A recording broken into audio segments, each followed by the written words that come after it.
السلام عليك يا حبيب الله الصلاة والسلام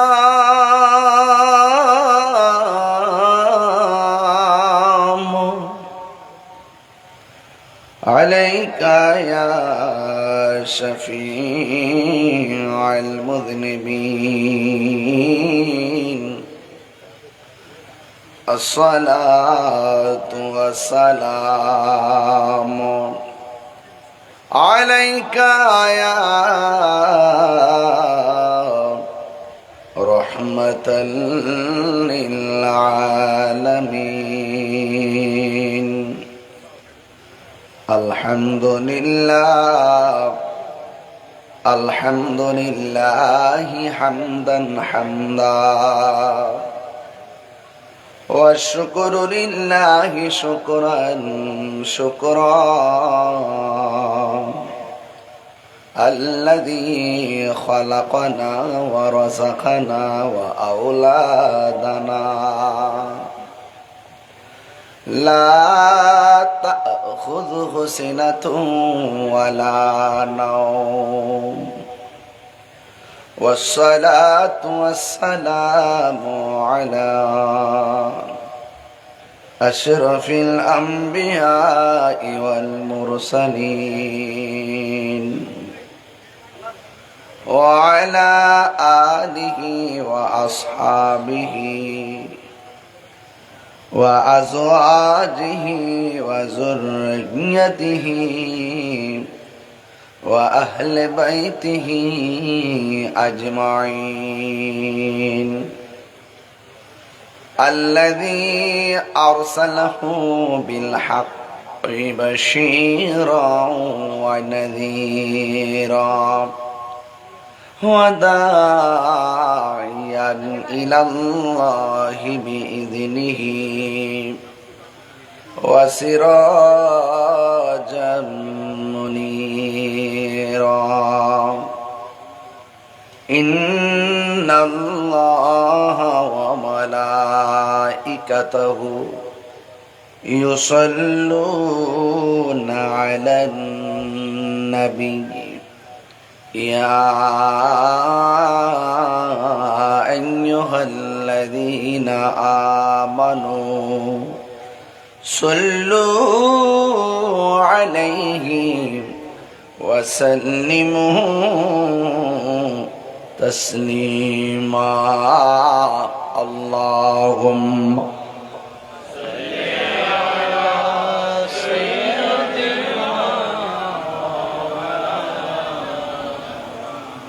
وعلى آل سيدنا ضرب مكة كنت بري اللهم صل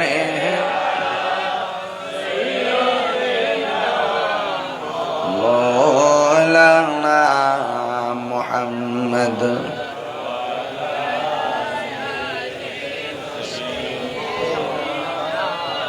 مولانا এ দুনিয়া পড়ে থাকবে আমরা একদিন থাকব না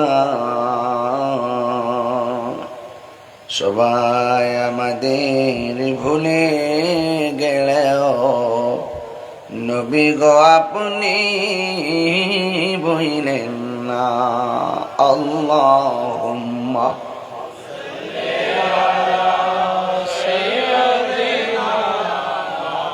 مولانا محمد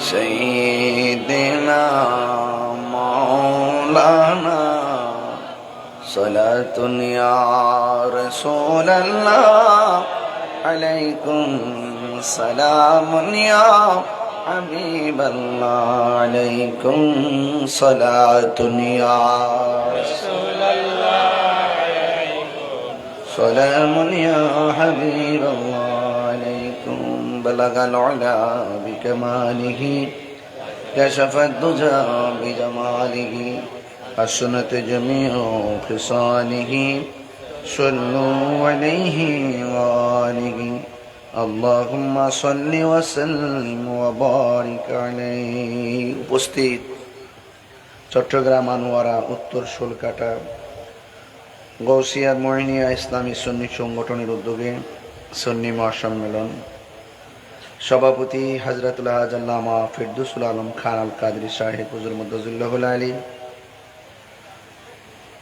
আমার পূর্বে বক্তব্য রেখেছেন সহযোদ্ধা স্নেহাস্পদ আল্লামা শাইখ সৈয়দ হাসান আল আজহারি সাহেব, সাবেক বিপি আল আজহার বিশ্ববিদ্যালয় মিশর। আমার পূর্বে অনেকে আলোচনা করেছেন, অনেক মসজিদের ইমাম খতিব বৃন্দগণ আলোচনা করেছেন। প্রধান অতিথি হিসেবে বক্তব্য রেখেছেন জনাব শফিউল আলম চৌধুরী জোকু সাহেব সহ ওয়া মুবাল্লিগিন উলামায়ে কেরাম।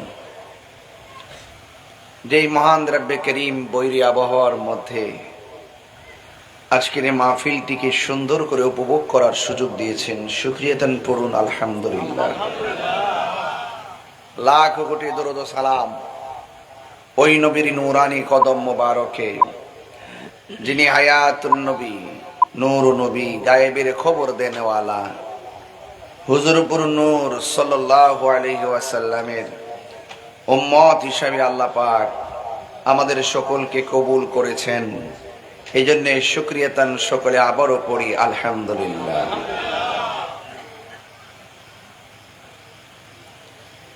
আজকের এই মাহফিল অত্যন্ত সুন্দরভাবে আপনারা সাজিয়েছেন, জানে মালে আপনারা অনেক পরিশ্রম করেছেন। আল্লাহ যেন এই পরিশ্রমকে কবুল করে সকলে বলুন আমিন। বাড়িঘরের আঙ্গিনায় অনেক মা বোনরা নীরবে নিবৃতে পর্দার আড়ালে বসে বসে মাহফিলের দিকে কান দিয়ে রেখেছেন, শুনছেন আমার কথা। মা বোনদেরকে যেন আল্লাহ পাক আবেদা সালেহা মুমিনা হিসেবে কবুল করে বলুন আমিন। উপস্থাপক বলেছেন বর্তমান প্রেক্ষাপটে যুব সমাজের পরিবর্ধনের মানুষে ঈমান আকীদা নৈতিকতার ভিত্তিতে কিছু কথা বলার জন্য আমি চেষ্টা করব কিছু কথা বলার জন্য। আমরা যারা আহলুস সুন্নাত ওয়াল জামাত আছি, আমাদের টাকা পয়সা দনদৌলত বাড়িঘর দুর্বল হতে পারে, কিন্তু আমাদের হৃদয় ভরা নবীর মহব্বত আছে। কথা সঠিক না? আমাদের দেশে অনেক দেখবেন মানুষ মুখে বলে একটা, অন্তরে আরেকটা, কথা কাজের সাথে কোনো মিল।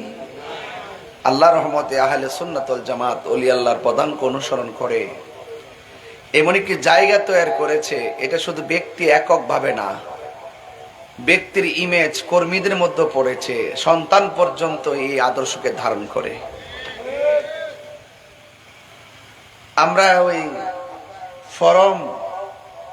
ফরম দিয়ে আমরা কর্মী বানাই না, ঠিক না? ফরম দিয়ে কর্মী বানাই, আবার এটারে প্রকাশও করে না, গোপন রাখে। কি রাখে? গোপন রাখে, গুপ্ত। হ্যাঁ, ভিতরে রাখে। মানে যে আসে তার লুঙ্গির নিচে তাকিয়ে চা বিস্কুট খায়, টাকা পয়সা পাইলে সব ভুলে যায়। আছে না এরকম মানুষ? আমারও যদি বলেন আমি কাগজে কলমে দেখাই দিব। গতকাল প্রেস ক্লাবে বই লিয়েছি, আমরা সুন্নিরা লাল চক্ষুকে ভয় পাই না। এক কথা কন, ঠিক না বেঠে? আনোয়ারার মাটি সুন্নিয়তের ঘাটি, কথা বলেন ঠিক না? তার রেজাল্ট এই সামনে ইনশাল্লাহ পাবে, আরো পাবে, কারণ সুন্নিয়তের কথা সংসদে কেউ কয় না। এজন্য আমাদের পথ আমরাই তৈরি করতে হবে, ঠিক না ঠিক বলেন? যুবকদেরকে যদি আদর্শের কথা বলি, এই সুন্নিয়তের পথটাই হলো সঠিক আদর্শের পথ, কথা বলেন ঠিক না বেটি? আমাদের আকাবেরগণ ওনারা সুন্দর করে আমাদেরকে আদর্শ শিখিয়ে গেছেন। একটা মানুষের সবচেয়ে বড় সম্পদ ঈমান, সবচেয়ে বড় সম্পদ কি? ঈমান। রাত্রিবেলা অনেকে ঈমান নিয়ে ঘুমায়, সকালবেলা ঈমান হারা হইয়া ঘুম থেকে উঠে। অনেক মানুষ সকালবেলা বের হয় ঈমান নিয়ে, সন্ধ্যাবেলা বেঈমান হয়ে ঘরে ফিরে।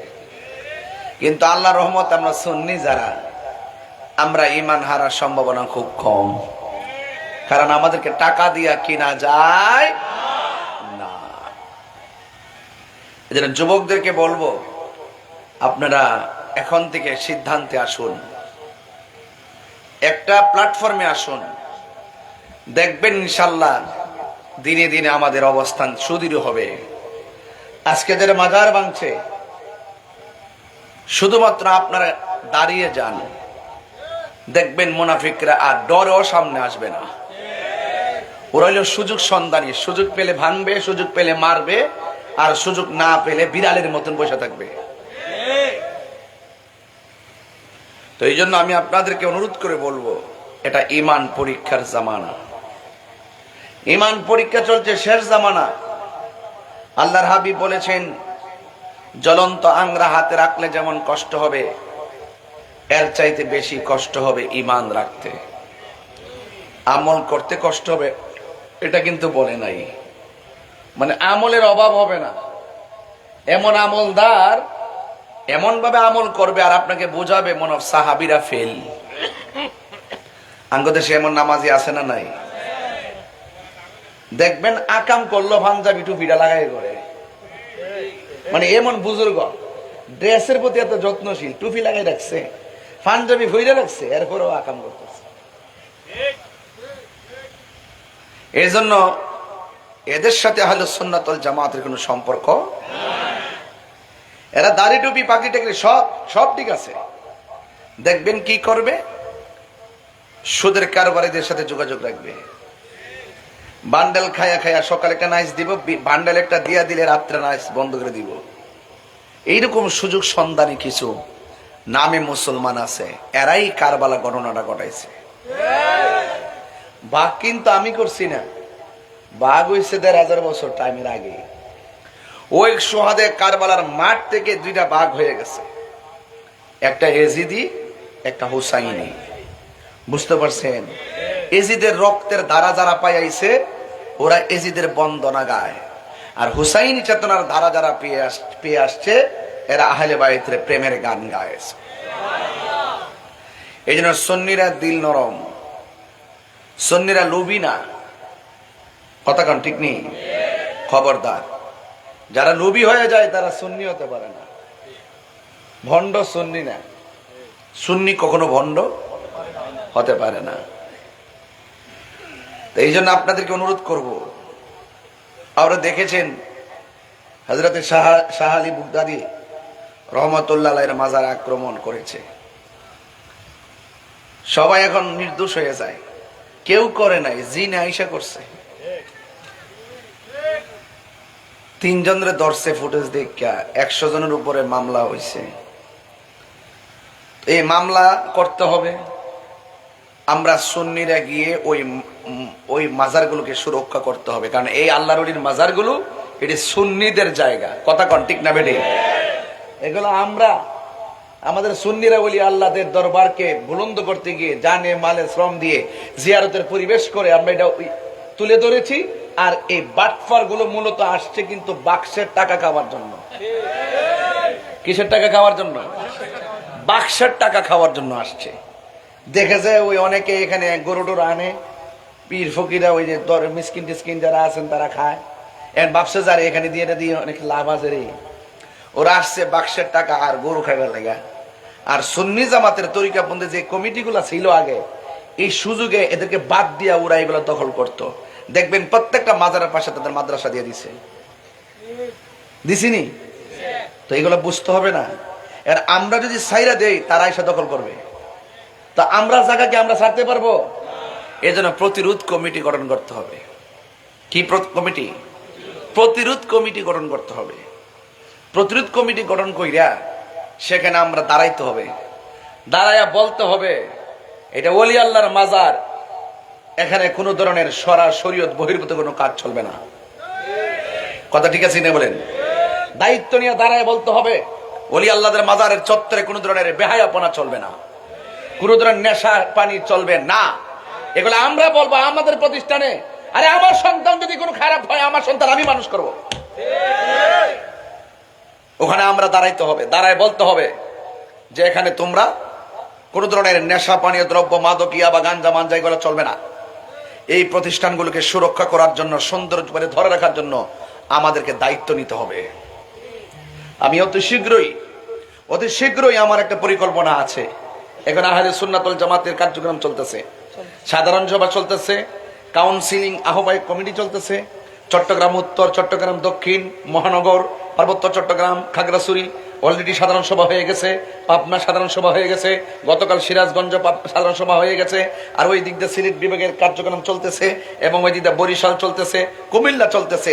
সব জায়গায় আমরা ধীরে ধীরে সাধারণ সভাগুলো করতেছি, এবং আহ্বায়ক কমিটি করে করে আমরা কাউন্সিলিং নির্ধারিত ডেট আমরা করে কেন্দ্রের কাছ থেকে ডেট নিয়ে আমরা কাউন্সিলিং পদ্ধতিতে আগাচ্ছি। আগানোর বাহিরেও আমার আরেকটা পরিকল্পনা আছে ইনশাল্লাহ। এগুলো আমরা যখন এই কাজটা শেষ করব ইনশাল্লাহ, আমরা কি এখানে বিচ্ছিন্ন নাকি ঐক্যবদ্ধ? আরে বলেন না, আমরা কি বিচ্ছিন্ন নাকি ঐক্যবদ্ধ? আমরা সবাই ঐক্যবদ্ধ।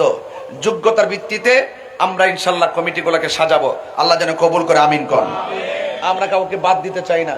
তবে একটা কথা মনে রাখবেন, অনেক সাধনার পরে, অনেক কষ্টের পরে আমরা আহলে সুন্নাত ওয়াল জামাতের আকাবিরিনগণ তারা ত্যাগ তিতিক্ষা স্বীকার করে উদার মনে ঐক্য হয়েছে। এই বাগান যেন কেউ বিনষ্ট করতে না পারে। কথা বলেন ঠিক না বেঠিক? সবাইকে আমার কথা রাজি আছেন? সবাইকে রাজি আছেন? কারা কারা রাজি আছেন হাত তোলেন। আমরা কি এক আছি তো ইনশাল্লাহ? ডাক দিলে মাঠে পাওয়া যাবে তো ইনশাল্লাহ?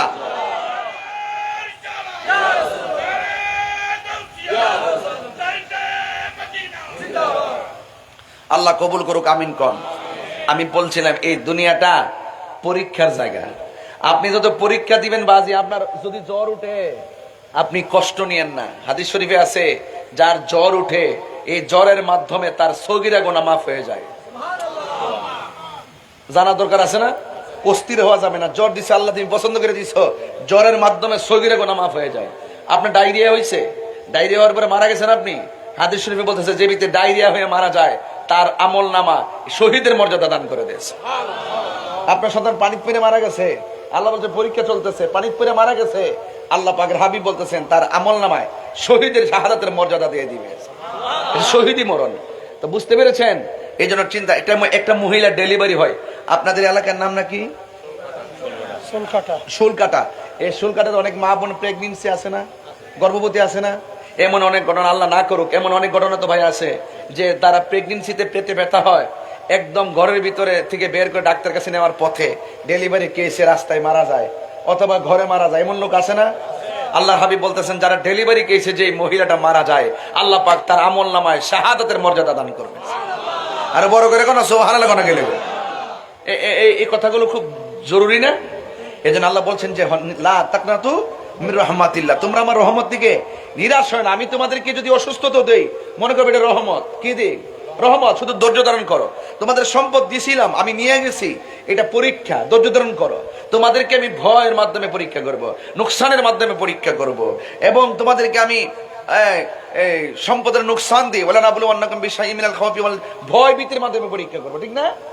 একের পর এক আমি পরীক্ষা, সব পরীক্ষা যদি তোমরা ধৈর্য ধারণ করে থাকতে পারো, তাইলে মনে করো তোমাদের কপালে জান্নাত আছে। তাইলে আমরা কি হতাশ হব? আমরা কি হতাশ হব? তবে একটা কথা মনে রাখবেন, সব পুরস্কার পাইতে গেলে একটা জিনিস আপনার লাগবে, ওয়ালা তাহিনু ওয়ালা তাহজানু ওয়া আনতুমুল আলাউনা ইন কুনতুম মুমিনিন। নিরাশ হয়ো না, হতাশ হয়ো না, বিজয় তোমাদেরই হবে যদি তোমরা মুমিন হতে পারো। তা আমরা কি মুমিন না মুনাফিক? মুমিন না কাফের? মুমিন। এই জন্য আমাদের বিজয় অবশ্যম্ভাবী। এই জন্য অবশ্যই আপনাদের সকলকে ঈমানের উপর অটল থাকতে হবে। এই যে দেখেন হজের মাস এসে গেছে, হজের মাস আসছে না? হজের মাস এসে গেছে। এই যে লক্ষ লক্ষ মানুষ আজকে তারা তাওয়াফ করতেছে, কথা কি সঠিক? মদিনার পানে ছুটছে, সঠিক? এই হজের হাজিদের সঙ্গে যেন আল্লাহ পাক আমাদের সকলকে, ষোলকাটার মানুষগুলাকে যেন, আনোয়ারার মানুষগুলাকে যেন কবুল করে, বলুন আমিন। পৃথিবীর প্রথম ঘর কোরআনেতে বাঁকা, বন্ধুর নামের মিমি দ্বারা করেছে মাক্কা। সুবহানাল্লাহ না। পৃথিবীর প্রথম ঘর কোরআনেতে বাঁকা, বন্ধুর নামের মিমি দ্বারা করেছে মাক্কা। আল্লাহ আল্লাহ আল্লাহ আল্লাহ আল্লাহ লা ইলাহা ইল্লাল্লাহ। আল্লাহ আল্লাহ আল্লাহ আল্লাহ আল্লাহ লা ইলাহা ইল্লাল্লাহ। যেথায় লক্ষ কোটি হাজিদের প্রেম মেলা, লাব্বাইক লাব্বাইক বলে লা শারিকা লাহ। যেথায় লক্ষ কোটি হাজিদের প্রেম মেলা, লাব্বাইক লাব্বাইক বলে লা শারিকা লাহ। আল্লাহু আল্লাহু আল্লাহ আল্লাহু লা ইলাহা ইল্লাল্লাহ। পৃথিবীর প্রথম ঘর কোরআনেতে বাঁকা, বন্ধুর নামের মিমি দ্বারা করেছে মাক্কা। আল্লাহ মাশাআল্লাহ।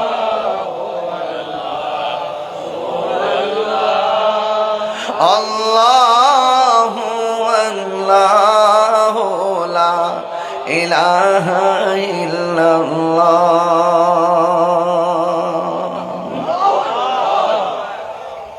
শান্তি লাগেনি? কথা বলে না, শান্তি লাগেনি? নবীর নামের মর্যাদার কথা শুনলে শান্তি লাগে। শুধু নবীর নাম না, শুধু নবীর নামের প্রথম অক্ষরটা শুননাই কলিজা ফানা হয়ে গেছে। কথা বলেন ঠিক না বেটে? এই জন্য এই পৃথিবীটা পরীক্ষার জায়গা। এই যে খানা কাবা যা হচ্ছে, যে যে দৌড়াদৌড়ি হচ্ছে, সবগুলো কিন্তু পরীক্ষার নিদর্শন। কথা বলেন ঠিক না বেটে? আল্লাহ রাব্বুল আলামিন বলেন, আমি আল্লাহ রাব্বুল আলামিন তোমাদেরকে পরীক্ষা করব, আর এই পরীক্ষায় যারা অটল থাকতে পারবে, আমার আল্লাহ বলেন ইন্নাল্লাহা মা'আস সাবিরিন, নিশ্চয়ই আমি আল্লাহ ধৈর্যশীলদের সঙ্গে রয়েছি। ও আনোয়ারের বাবা, কি ভাষায় আমি কথা বলে দিয়ে যাব। এই জন্য যুগে যুগে যুগে যুগে সব নবীগণকে আমার আল্লাহ পরীক্ষা করেছেন। ইব্রাহিম নবীকেও আমার আল্লাহ পরীক্ষা করেছেন। একটা নয়, দুইটা নয়, 10টা পরীক্ষা আমার আল্লাহ ইব্রাহিম আলাইহিস সালামকে পরীক্ষা করেছেন। এর মধ্যে একটা পরীক্ষা হলো ইব্রাহিম নবীর জবানের ভিতরে শুধুমাত্র লা ইলাহা ইল্লাল্লাহ ইব্রাহিম খলিলুল্লাহ। সুবহানাল্লাহ কোনা গেলে লা ইলাহা ইল্লাল্লাহ ইব্রাহিম খলিলুল্লাহ, এটাই ছিল ইব্রাহিম আলাইহিস সালামের উম্মতের কালিমা।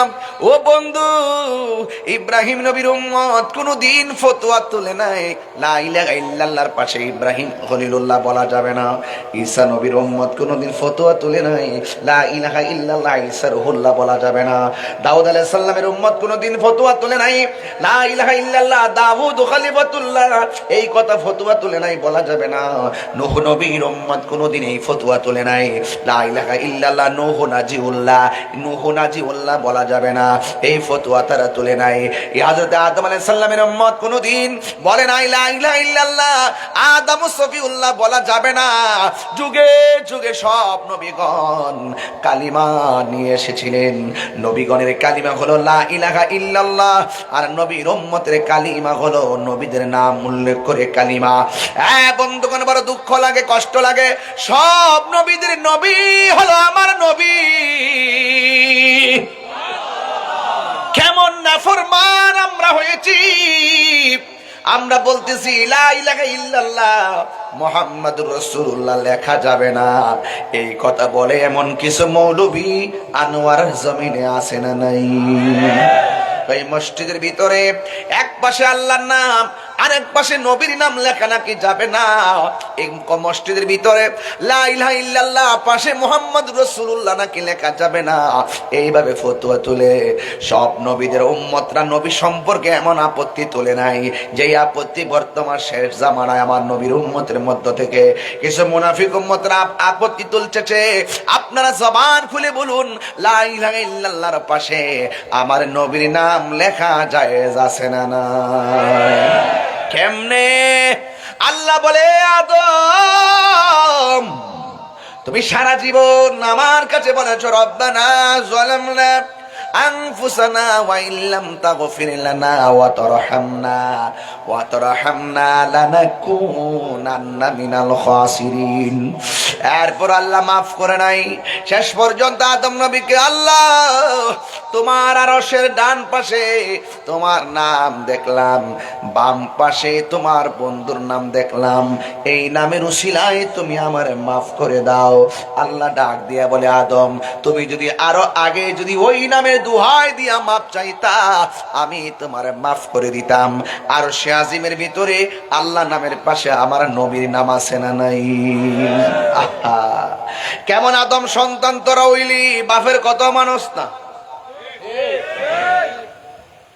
বাপের কত আমাদের আদি পিতা কারা? আদম আলাইহিস সালাম। আদি পিতাকে মুসলমানদের জাতির পিতাকে ইব্রাহিম ও খলিলুল্লাহ, আর আমার নবী হলো রুহানি পিতা। যদি বলুন না সুবহানাল্লাহ। এই জন্য আমার যুবক ভাইয়েরা, আমি আপনাদের খেদমতে ছোট একটা টাচ দেই, হাকিকত। আমি যদি প্রশ্ন করি, এ আনোয়ারের মানুষ, চুল কাটার মানুষ, আপনারা জবান খুলে বলুন আদম নবীর আব্বার নাম কি?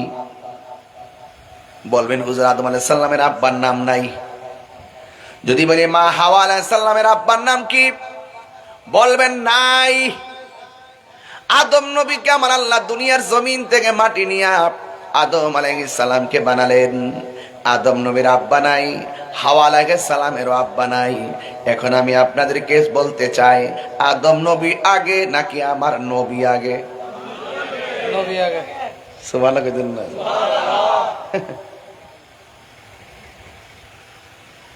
দুনিয়াতে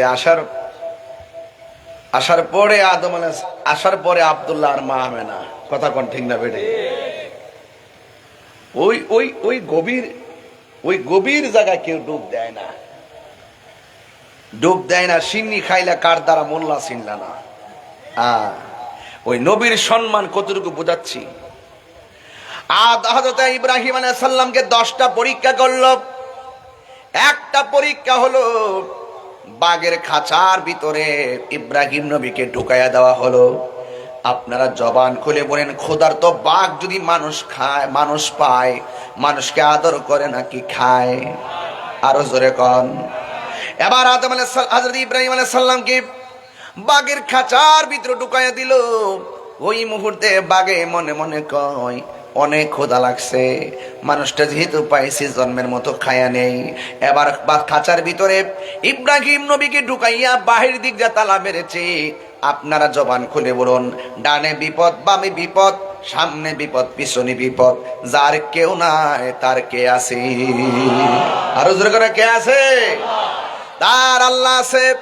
এবার ইব্রাহিম নবী আল্লাহর ডাক দিয়া কয়, আল্লাহ, ও আল্লাহ, জেলখানার শিকল বন্দি, আমি ভিতরে বাঘের কাছে বন্দি। এখন তো বাঘ আমারে খেয়ে ফেলবে, তবে বাঘ খাক না খাক, কিন্তু আমার যতদিন হায়াত আছে আমি বাঁচবো। তবে একটা কথা আল্লাহ আপনাকে বলি, আমার যদি মরণ দিবেন, বাঘ হোক কিংবা স্বাভাবিক হোক, কিন্তু আমার নামাজরত অবস্থায় আমার মরণ দিবেন। এবার বাঘ ইব্রাহিম নবীকে পেয়ে গর্জন দেওয়া শুরু করলো। ইব্রাহিম নবী নামাজের মধ্যে দাঁড়ায় গেল। দাঁড়ানোর পরে যখন তিনি হাতটা বাঁধলেন, রুকুতে গেলেন, বাঘটাও চতুর্পাশে ঘুরতেছে, কিন্তু বাঘের শরীরের মধ্যে কোনো টাচ করে না। ইব্রাহিম আলাইহিস সালাম রুকুর মধ্যে গিয়েছেন, ওই রুকুর মধ্যে যাওয়ার পরে ঘাড়ে ধরতে চাইছে, এরপরও বাঘে ঘাড়ে ধরে নাই। আবার তিনি যখন বৈঠকে বসলেন, বাঘের সামনে দিক দিয়ে এইভাবে দুইটা পা তুলে বসে আছে, ইব্রাহিম নবীকে কে ফেলবে। কিন্তু ওই মুহূর্তে বাঘে ইব্রাহিম নবীর চেহারা দিকে তাকায় রয়েছে। ইব্রাহিম নবী মনে মনে ভাবতেছে, বাঘ মনে হয় পজিশন নিতেছে আমাকে ধরার জন্য। এবার ইব্রাহিম আলাইহিস সালাম আল্লাহর কাছে জন্মের মতো দুইটা হাত বাড়ায়া আল্লাহর কাছে ফরিয়াদ করেন। ওই মুহূর্তে ইব্রাহিম নবী চোখের পানি ফেলে কান্না করে আর নমরুদে তাকায়া দেখতেছে, ইব্রাহিম নবী যেমন কাঁদতেছে, বাঘেও সামনে দুইটা পা বাড়াইয়া চোখের পানি ফেলে কাঁদতেছে। আর জোরে কোন সুবহানাল্লাহ। বন্ধুগণ আমার, এবার নমরুদ দেখা খাস্তা কি লাগা, বাঘ এমন ভাবে নমরুদের দিকে তাকাইছে। আর ওই মুহূর্তে ইব্রাহিম আলাইহিস সালাম দোয়া কইরা মুখের মধ্যে হাতটা যখন মেসেজ করলো, মেসেজ করার পরে বাঘ ইব্রাহিম নবীর দিকে তাকাইয়া, ইব্রাহিম নবী মনে মনে ভাবতেছে, মনে হয় দোয়া করা পর্যন্ত বুঝি বাঘে অপেক্ষা করতেছে, এখনই তো আমাকে খেয়ে ফেলবে। এবার নমরুদে তাকাইয়া দেখতেছে ইব্রাহিম নবী যেমন করে জেলের ভিতরে খাঁচার ভিতরে মাটির মধ্যে সেজদা দিয়েছিল, সেজদা দেওয়ার পর ইব্রাহিম আলাইহিস সালামের কপালের ভিতরে মাটি লেগেছে, ধুলা বালি লেগেছে। আর ইব্রাহিম নবী কয়, আমি যখন বাঘের সামনে বসে রইলাম, আমি তাকাইয়া দেখলাম বাঘের জিহ্বা দিয়ে আমার কপালের ধুলা বালিগুলা পরিষ্কার করে দিতেছি। এই আওয়াজে মানি না জোরে কোন সুবহানাল্লাহ। এবার যুবক ভাইয়ের আমার, ও আল্লাহ ডাক দেখে, ইব্রাহিম আমি তোমারে পরীক্ষা দিয়েছি, পরীক্ষার মধ্যে তুমি পাশ করেছো। আল্লাহ বলেন ইস্তাইনু বিসসবরি ওয়াস সালাহ। দেখেন সালাতের আগে সাহায্যের কথা আল্লাহ বলছেন, তোমরা সাহায্য চাও কিসের মাধ্যমে? এটা বিসসবরি, ধৈর্যের মাধ্যমে। এরপরে বলছে সালাহ। ইব্রাহিম নবী খাঁচার ভিতরে গিয়ে বিচলিত হন নাই, ধৈর্যের সাথে দাঁড়ায় গেছে। এই জন্য যত বিপদ আসবে ধৈর্যের সাথে মোকাবেলা করবেন। আপনারা জবান খুলে বলেন, ধৈর্যশীলদের সঙ্গে আমার আল্লাহ আছে না না? ইব্রাহিম নি ধৈর্যের ফসল হিসাবে এবার ওই কপালের ধুলা বালিগুলো বাঘ পরিষ্কার করে দিয়েছে। বাঘরে বাঘ, তুই আমারে খাইলি না কেন? বাঘে জবান খুলে যায়, বাঘে ডাক দিয়ে, ইব্রাহিম গো, আমি যখন আপনার দিকে তাকাইলাম, আপনার কপালের মধ্যে দেখলাম একটা নূর চমকাইতাছে। আরো জোরে বলে না সুবহানাল্লাহ। আল্লাহ ডাক দিয়ে কয়, হে ইব্রাহিম,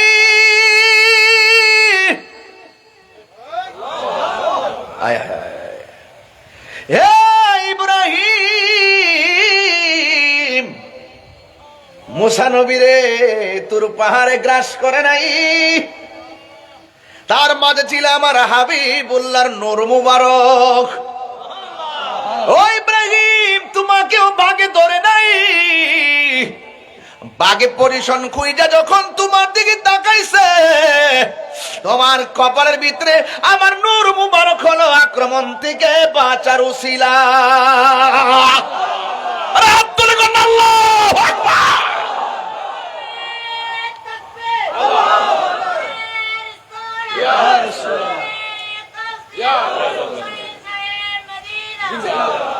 আল্লাহু আকবার বলেন। আমাদের জীবনে পরীক্ষা আসতে পারে কি পারে না? অন্তরে যদি নবীর মহব্বত থাকে, দুনিয়ার মানুষ কেন, আজরাইল দরজাতে আসলে আপনারে সালাম দিব। জোরে কোন ঠিক কিনা?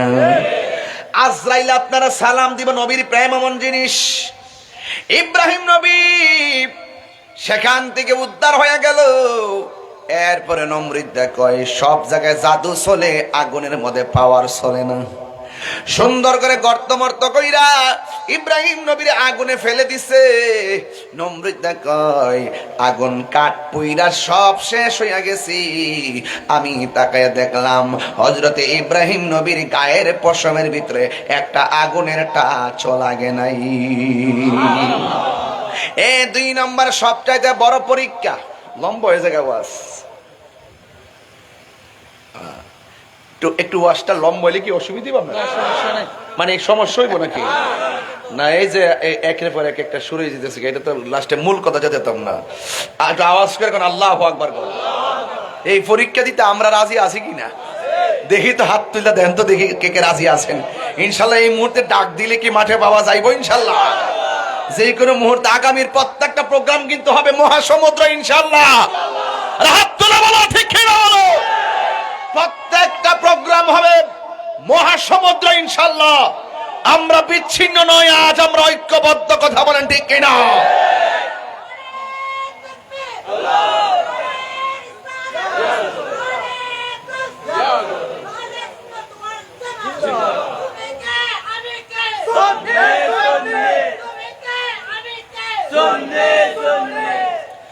আমার যুবক ভাইয়েরা, ওয়া'লামু আন্নাল্লাহা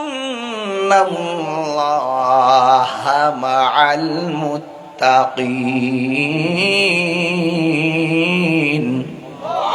আল্লাহ রাব্বুল আলামিন বলেন, জেনে রাখো তোমাদের সাথে কেউ নাই। আমি আল্লাহর ভয় যদি তোমাদের অন্তরে থাকে, আমি আল্লাহ রাব্বুল আলামিন তোমাদের সঙ্গে রয়েছি।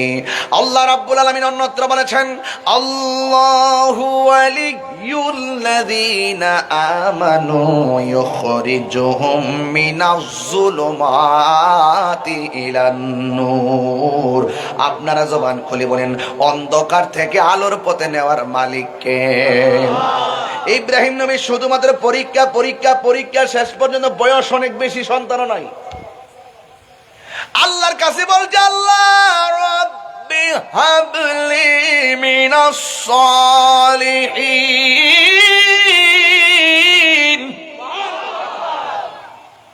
আল্লাহ তুমি তো পরীক্ষা দিতেছ, আমারে তুমি একটা নেক সন্তান দান করে দাও। আল্লাহ বলে কবুল। জোরে গনা সুবহানাল্লাহ। এবার কবুল হয়েছে কার ঘরে জানেননি?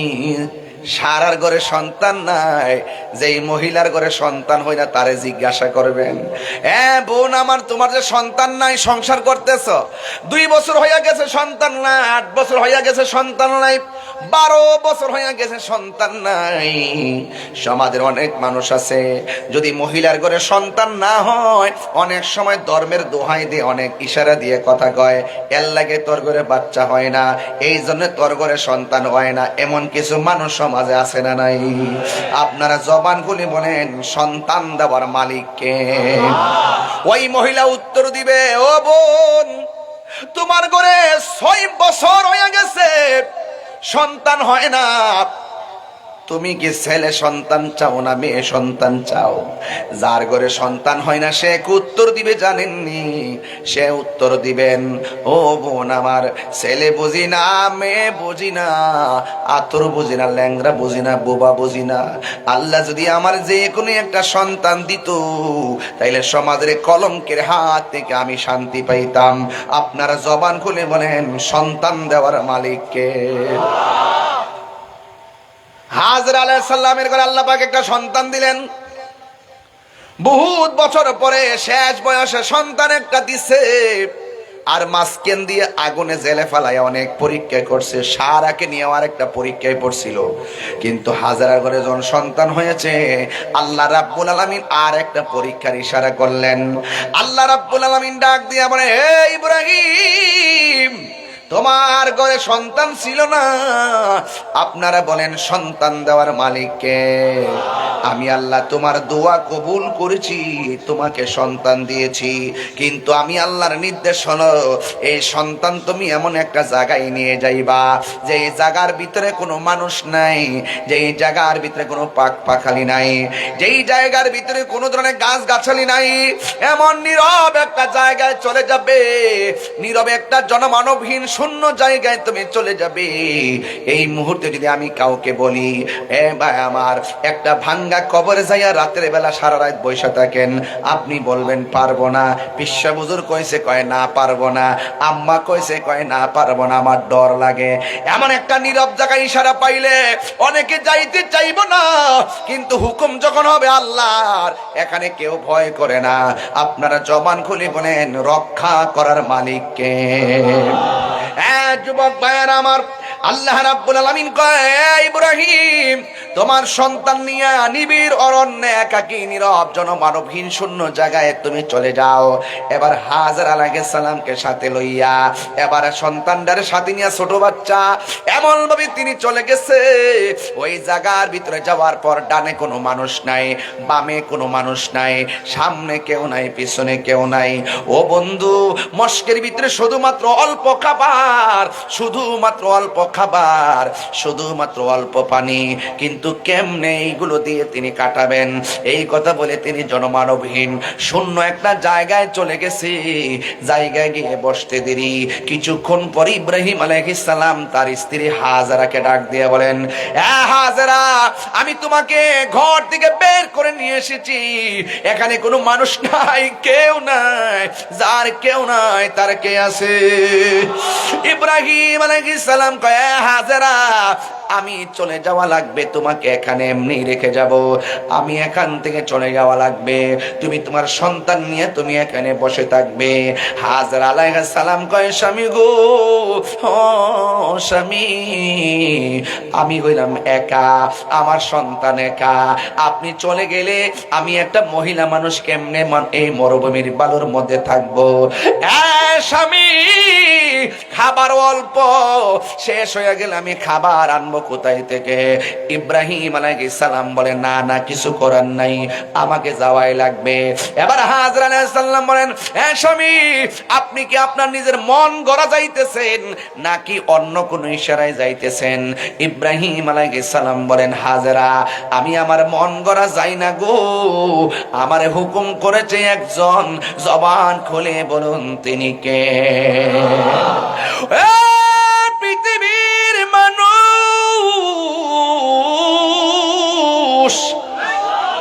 হাজরা আলাইহিস সালাম বলে, স্বামী গো, এতক্ষণ আপনার সঙ্গে পেশাল করেছি, আমাকে নিয়ে ভেবেছি, আমার সন্তানকে নিয়ে ভেবেছি, খাবার নিয়ে ভেবেছি, হুকুম যদি আল্লাহর হয় আপনি নির্দ্বিধায় চলে যান, আমার আল্লাহ আমার এবং আমার সন্তানকে না খাওয়াইয়া মারবে না।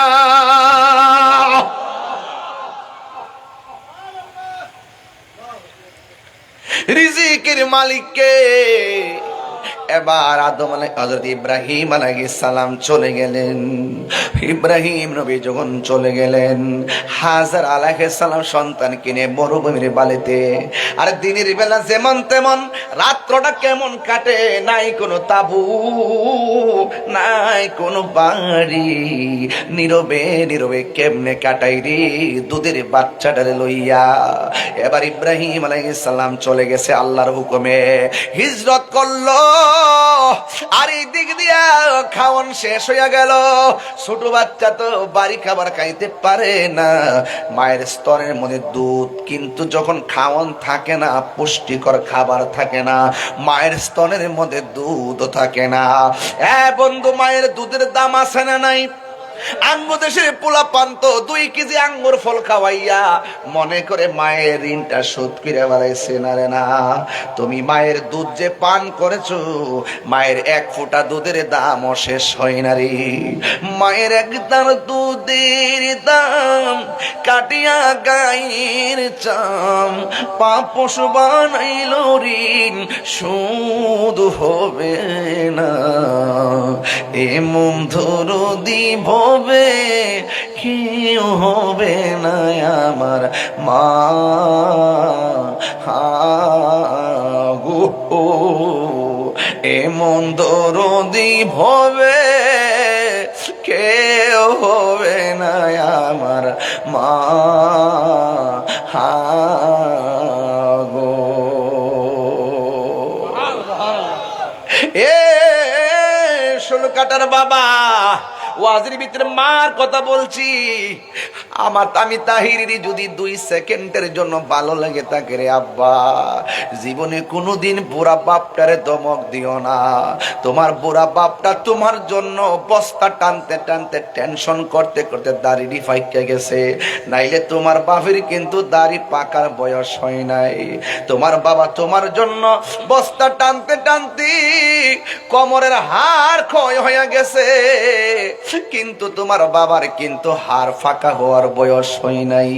পিঠের দ্বারা বেদনা করে, চোখের গোড়া বইলা গেছে, চোখের গোড়া দিয়া পানি পড়ে।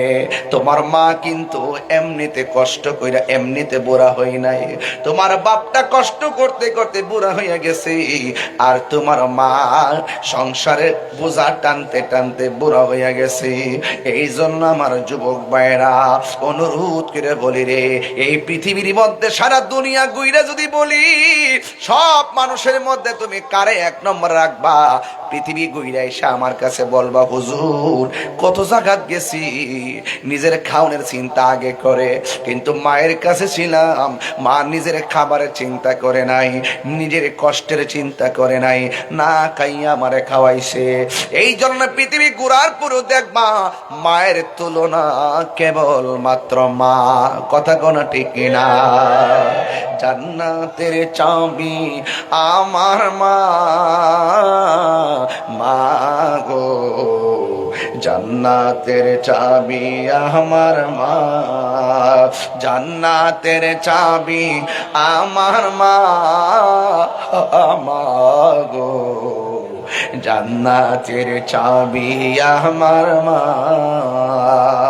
মা যার বেঁচে নাই তার মতো দুঃখী নাই, মা যার বেঁচে নেই তার মতো দুঃখী নাই, খালা ফুফু মায়ের মতো না মা গো জান্নাতের চাবি আমার মা, মা মা গো জান্নাতের চাবি আমার মা, জান্নাতের চাবি আমার মা, মা গো জান্নাতের চাবি আমার মা। মার কথা বলছিলাম, মা মার তুলনা কেবলমাত্র মা। হাজারা বলেছি ঘরের ভিতরে পানি নাই, খাওয়ান নাই, কোনো কিছুই নাই, জিহ্বাটা শুকাইয়া গেছে, খাওয়ানোর অভাবে স্তনের দুধ শুকাইয়া গেছে। আমি না যেমন তেমন একদিনের জায়গায় 3 দিন না খাইয়া থাকমু, কিন্তু আমার জাদুমনির কষ্ট আমি মায়ের সহ্য হয় না। আপনারা জবন কলি বলেন নিঃস্বার্থে যেই মানুষটা ভালোবাসে ওই মানুষটার নাম কি? নিঃস্বার্থে ভালোবাসে শুধু আমার মা, ববে যার তুলনা নাই, নিঃস্বার্থে ভালোবাসে শুধু আমার মা, ববে যার তুলনা নাই। সেই মা তোমার চলে গেলে গো,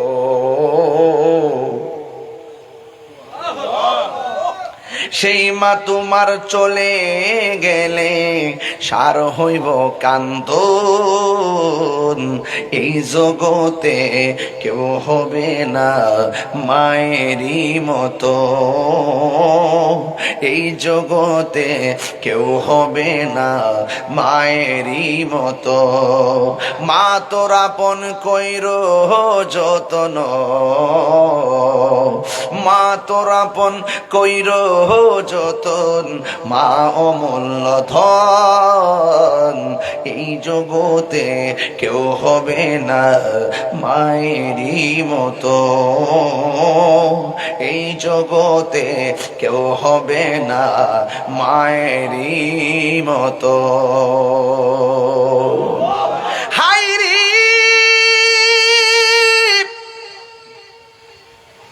ও 16 কাটা গৌসিয়া মতিয়া মইনিয়া ইসলামী সুন্নি সংগঠনের বন্ধু ও আনোয়ারের বাবা মামা ওই এবার হাজারা কই আমার স্তনের মধ্যে দুধ নাই, আমার জাদুমণি কান্দে গলা শুকাইয়া গেছে। হঠাৎ করে তাকাইয়া দেখে সামনে ঝর্ণার মতন পানি উতলাইতেছি। শাড়ি কাপড়টার মাটির মধ্যে খেসাইয়া দৌড় দিছে, পানির ফোয়ারা দিকা দৌড় দিছে, একটা পাহাড়ে দৌড় দিছে, পাহাড়ের নাম হলো সফা। যাইয়া দেখে রৌদ্রের আলোর কারণে, তাপের কারণে বালুগুলা চিকচিক করতেছে, মূলত পানি না, মার মনটা ভাঙ্গা গেছে। হঠাৎ কইরা নিরাশার আশা করে সামনে তাকাইছে, সামনে তাকাইয়া দেখে আবার পানিগুলা ফোয়ারার মতন উঠতেছে, ঝর্ণার মতো উঠতেছে। আওলা কেসে পাগল বেশে শাড়ির কাপড়টা মাটিতে কেসরাইয়া দৌড় মারছে। যায়া দেখে সেই পাহাড়ের মধ্যে বালুগুলা রৌদ্রের কারণে চমকাইতেছে, আসলে কোনো পানি নাই।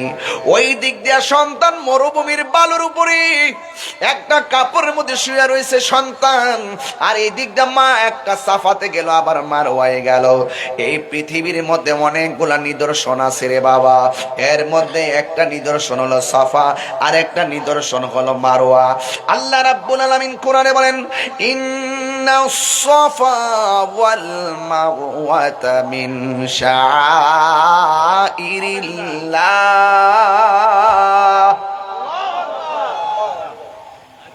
আপনাদের কি কষ্ট হচ্ছে? কারণ সামনে কুরবানির ঈদ। অনেকে বলবে যে হজের মাসে কি ওয়াজ করলো, প্রসঙ্গত আছে, মেরাজ আসলে মেরাজের ওয়াজ করি, মহরম আসলে মহরমের ওয়াজ করি, পবিত্র ঈদে মিলাদুন্নবী সাল্লাল্লাহু আলাইহি ওয়াসাল্লাম আসলে ওই ঈদে মিলাদুন্নবী সাল্লাল্লাহু আলাইহি ওয়াসাল্লামের ওয়াজ করি। এখন যদি এই ওয়াজটা না করি হক আদায় হবে না। হ্যাঁ, ঠিক না বেঠি? আপনারা জবান খুলে ভালো আবার আওয়াজ করবেন, আল্লাহু আকবার।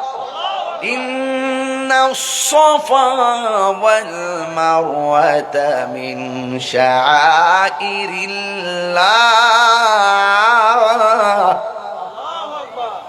আল্লাহ রাব্বুল আলামিন বলেন, নিশ্চয় সাফা এবং মারওয়া আল্লাহর নিদর্শন সমূহের মধ্যে অন্যতম নিদর্শন। এই হাজরা একবার সাফায় গেল, সাফা থেকে মারওয়া গেল, মারওয়া থেকে সাফায় আসলো, সাফা থেকে মারওয়া গেলেন। এমন ভাবে সাফা মারওয়া একবার নয়, দুইবার নয়, হযরতে হাজেরা 7 বার পানি দেখে দেখে দৌড় দেয়, কিন্তু গিয়ে দেখে পানি নাই। রৌদ্রের আলোতে বালুগুলা চকচক চকচক করতেছে। এই হাজরা শেষ পর্যন্ত ওই মারওয়ার পানে বৈশা দুইটা হাত আমার আল্লাহর দরবারে বাড়াইয়া দিলেন। ইন দি মিন টাইমে সাফা পাহাড়ের মধ্যে হাত বাড়াইয়া দিলেন।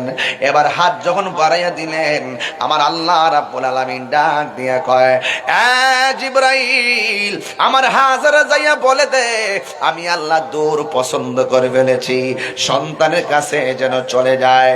একটা কথা খেয়াল করে দেখেন, এখনো হাজিরা গেলে মক্কায় সাফা মারওয়া দৌড়ানো লাগে, এটা আমার আল্লাহ রাব্বুল আলামিন হাজরার দৌড়টাকে পছন্দ করে ফেলেছে। বুঝেননি কিছু? বন্ধুগণ আমার, এবার হাজরা একটা দৌড় দিলেন, দৌড় দিয়া তিনি সন্তানের কাছে গেলেন। সন্তানের কাছে গিয়া দেখেন ইসমাইল আলাইহিস সালাম পা দুইটারে নাড়াইতেছে। এই পা দুইটাকে যখন নাড়াইতেছে, পায়ের গোড়া দিয়ে আমার আল্লাহ পানির নিচ থেকে ঝর্ণার ধারা বাহির করে দিয়েছে। হাজারা একবার ডান দিকে বান দেয়, পানি বাম দিকে যায়, বাম দিকে বান দেয়, পানি সামনে যায়, সামনে বান দেয়, পানি পিছনে যায়। এমন ভাবে বান দিলেন, উপর থেকে আওয়াজ আসলো, এ হাজেরা, তুমি যদি আজকে পানিকে থাম না বলতা, আমি আল্লাহ রাব্বুল আলামিন সারাটা পৃথিবী ঝমঝমের পানি দিয়া সাজাইয়া দিতাম। ডাবের পানি দাঁড়ায়া পান করা হারাম, কূপের পানি দাঁড়ায়া পান করা হারাম, কূপের পানি দাঁড়ায়া পান করা হারাম, ওই পুকুরের পানি দাঁড়ায়া পান করা হারাম। একমাত্র একটা পানি, জমজমের পানি দাঁড়ায়া পান করা হলো সুন্নাহ। পানিটার নাম কি? জোরে কন্যা পানির নাম কি? হাজিদের একটা জমজমের নেশা আছে না নাই? হজ থেকে আসলে মানুষ একটু পানি আশা করে, কথা কন ঠিক না বেটি? পানি পানি। বিজ্ঞানীরা বলতেছেন এই পৃথিবীর মধ্যে সবচেয়ে সুস্বাদু এবং সবচাইতে বিশুদ্ধ এবং মিনারেল ওয়াটার হলো একমাত্র মর্যাদাপূর্ণ পানি। চিৎকার মেরে কোন জমজমের পানি, জোরে কোন মারহাবা। জমজমের পানি সাধারণ জিনিস না। বন্ধুগণ, এবার হযরত ইসমাঈল আলাইহিস সালামের পায়ের গুড়া দিয়া জমজমের পানি, এবার পানি পান করলেন। পানি যেখানে আছে মানুষও সেখানে আসে, পানি যেখানে আছে পশু পাখিও সেখানে আসে। আস্তে আস্তে সেই জায়গার ভিতরে মানুষের বসতি শুরু হয়ে গেছে। ইসমাঈল আলাইহিস সালাম ধীরে ধীরে সেই জায়গার মধ্যে বড় হইতেছে। মোটামুটি যখন চলাফেরার বয়স হয়েছে, ওই দিক দিয়ে ইব্রাহিম নবী এখনো আসে নাই। ইব্রাহিম নবী যখন ইসমাঈল আলাইহিস সালাম যখন চলাফেরার বয়স হয়েছে, ওই দিক দিয়ে ইব্রাহিম আলাইহিস সালাম আবার স্বপ্ন দেখলেন। আল্লাহ ডাক দিয়ে কয়, হে ইব্রাহিম, তুমি তোমার পছন্দের জিনিসটা কুরবানি করো। তিনি উট কুরবানি করলেন, আমার আল্লাহর পছন্দ হয় নাই। দুম্বা কুরবানি করলেন, আমার আল্লাহর পছন্দ হয় নাই। আল্লাহ ডাক দিয়ে কয়, হ্যাঁ ইব্রাহিম, তুমি তোমার সব চাইতে প্রিয়তম জিনিসটা কুরবানি করো। ইব্রাহিম আলাইহিস সালাম মনে মনে কয়, গরু কুরবানি দিলাম, আল্লাহ পছন্দ করে নাই। উট কুরবানি দিলাম, আল্লাহ পছন্দ করে নাই। কুরবানি যত প্রাণী আছে সব কুরবানি দিলাম, এরপর আল্লাহর পছন্দ হয় নাই। বুঝেছি গরুর চাইতে, দুম্বার চাইতে, সব চাইতে আমার কাছে প্রিয় হলো আমার সন্তান ইসমাইল। যদি প্রয়োজন হয় আল্লাহকে রাজি করতে যাইয়া ইসমাইল রে আমি কুরবানি করে দিব। আজকাল বাজারে বাজারে গরু ওঠে, সেদিন যদি ইসমাইল ইসলাম কুরবানি হতো, বাজারে বাজারে মানুষ উঠতো। ঠিক। ইব্রাহিম আলাইহিস সালাম মনে মনে কয়, এখন বাড়িতে যাওয়া লাগবে। সেখান থেকে আল্লাহকে রাজি খুশি করার মন্ত্র লইয়া যখন তিনি হাজেরের কাছে আসলেন, তখন হাজেরের কাছে কেমনে বলবে? সত হইল তো মা, সন্তান কুরবানি কথা বললে মন খারাপ করতে পারে, কিন্তু মার কাছে বলে নাই, স্ত্রীর কাছে বলে নাই। কিন্তু না বইলা তিনি কখন আসছে জানেননি? ফালাম্মা বালাগা মাআহুস সাইয়া, যখন ইসমাঈল আলাইহিস সালাম চলাফেরার বয়স হয়েছে, ওই মুহূর্তে ইব্রাহিম আলাইহিস সালাম স্ত্রীর কাছে না বইলা সন্তানরে একটু ডাকাইছে। সন্তান টুকিটাকি কথা বলতে পারে, মোটামুটি চলাফেরার বয়স হয়েছে। ওই মুহূর্তে সন্তানকে ইব্রাহিম আলাইহিস সালাম ডাক দিয়া বলেন, ইয়া বুনাইয়া, হে আমার বাবা, ইন্নি, অবশ্যই আমি আরা দেখেছি, ফিল মানামে, ঘুমের ঘরে স্বপ্নে, আন্নি, অবশ্যই আমি আসবাহুকা, তোমাকে জবাই করেছি, ফানজুর মাজা তারা, এই ব্যাপারে তোমার মতামত কি? আম গাছ আম ধরে, জাম গাছে জাম, যেমন বাবা তেমন সন্তান। যার পায়ের গোড়ালে দিয়া জমজমের পানি বের করে, তার ভিতরে খোদার প্রেম আছে না নাই? ডাক দিয়া বলে, ও বাবা, ফানজুর মাজা তারা, এই ব্যাপারে তোমার মতামত কি? সন্তান ডাক দিয়া কয়, ইয়া আবাতি ফাআল মা তুমার, সাতাজিদুনি ইনশাআল্লাহু মিনাস সাবিরিন। ও বাবা, আল্লাহর পক্ষ থেকে আপনি যা আদিষ্ট হয়েছেন, মা তুমার, যা আদিষ্ট হয়েছেন, যা নির্দেশ প্রাপ্ত হয়েছেন, আপনি তাই করেন। সাতাজিদুনি ইনশাআল্লাহু মিনাস সাবিরিন, অবশ্যই আপনি আমাকে ধৈর্যশীলদের অন্তর্ভুক্তি পাবেন। বাপেও রাজি, সন্তানেও লাগছিনি আগুন, কথা কন ঠিক না বেডি? এবার বাবাও রাজি, সন্তানেও রাজি। ওই মুহূর্তে এবার ইব্রাহিম আলাইহিস সালাম হাজেরার কি কই শুনেন না? ডাক দিয়ে কয়, হাজেরা, অনেকদিন পরে আসছি, সন্তান নিয়ে বেড়াইতে যাবো, ঘুরতে যাবো, সন্তানটারে সুন্দর করে সাজাইয়া দাও। সন্তানটারে সুন্দর করে সাজাইয়া দিলেন। যেই মাত্র ঘর থেকে বাপ পুলাডারে লইয়া বাইরে হয়ে গেছে, ওই মুহূর্তে শয়তান ইব্রাহিম হযরত হাজেরার কাছে আসলেন। আয়েশা ডাক দিয়া কয়, কোথায় এই সন্তানটারে বাপের হাতে তুলিয়া দিলা? তুমি জানোনি ইব্রাহিম নবী তোমার স্বামী তোমার সন্তানটারে জবাই করব। এবার হাজেরা বলে, মরদুদ শয়তান বেরিয়ে যা। এবার শয়তান ফেল হয়ে গেল। রাস্তায় যাওয়ার পরে ওই শয়তান ইসমাঈল আলাইহিস সালামকে ডাক দিয়া বলে, এ ইসমাঈল, তুমি কোথায় যাও? তোমার বাবা তোমার জবাই করে ফেলবে। একবার তার ডিল মারলেন পাথর দিয়া, দুইবার তার ডিল মারলেন পাথর দিয়া, তিনবার মারলেন, চারবার মারলেন, 7 বার ডিল মারলেন। এই ডিল মারাটা আল্লাহর কাছে পছন্দ হয়ে গেছে। আল্লাহ কয়, হাজিরা রে, কিয়ামত পর্যন্ত আইবি, এখানে পাথর মারা লাগবো। আর জোরে জোরে কোন সুবহানাল্লাহ। সোনার মদিনা বহুদূরে, সোনার মদিনা বহুদূরে, কিন্তু মদিনাওয়ালা আমার অন্তরে, কিন্তু মদিনাওয়ালা আমার অন্তরে, আমার অন্তর জুড়ে মদিনায় আছে রে, অন্তর জুড়ে মদিনায় আছে রে।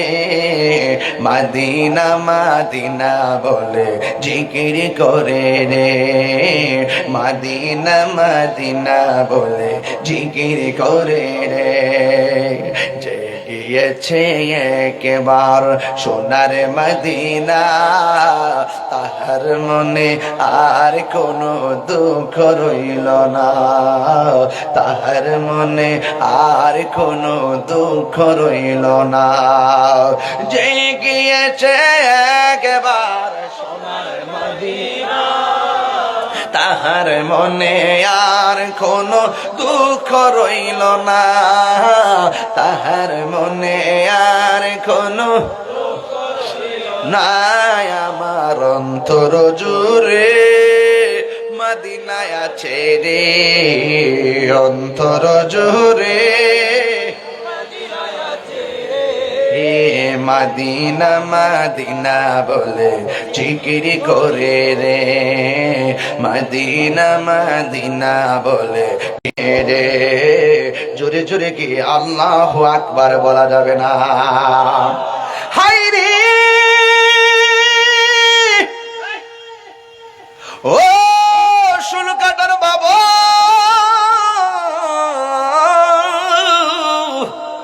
যার কেউ নাই তার কে আছে। সত্যের পথে অনেক কাটা হবে, কাটা বেদ করে সামনে যাওয়ার নাম হলো ইহদিনা সিরাতাল। কাটা তো সবার জন্য হবে না, ফুলসিরাত তো সবার জন্য কঠিন হবে না। প্রেমিকের জন্য পৃথিবী সমান প্রশস্ত হবে। চিৎকার মেরে কন্যা সুবহানাল্লাহ। वो जाने वाले हाजी जब जाओ तुम मदीना, दरबार मुस्तफा में मेरा सलाम कहना। वो जाने वाले हाजी जब जाओ तुम मदीना, जब जाओ तुम मदीना, दरबार मुस्तफा में मेरा सलाम कहना। सुभान अल्लाह। कौन है रे 7 बार दिल मारलो, কয় বার?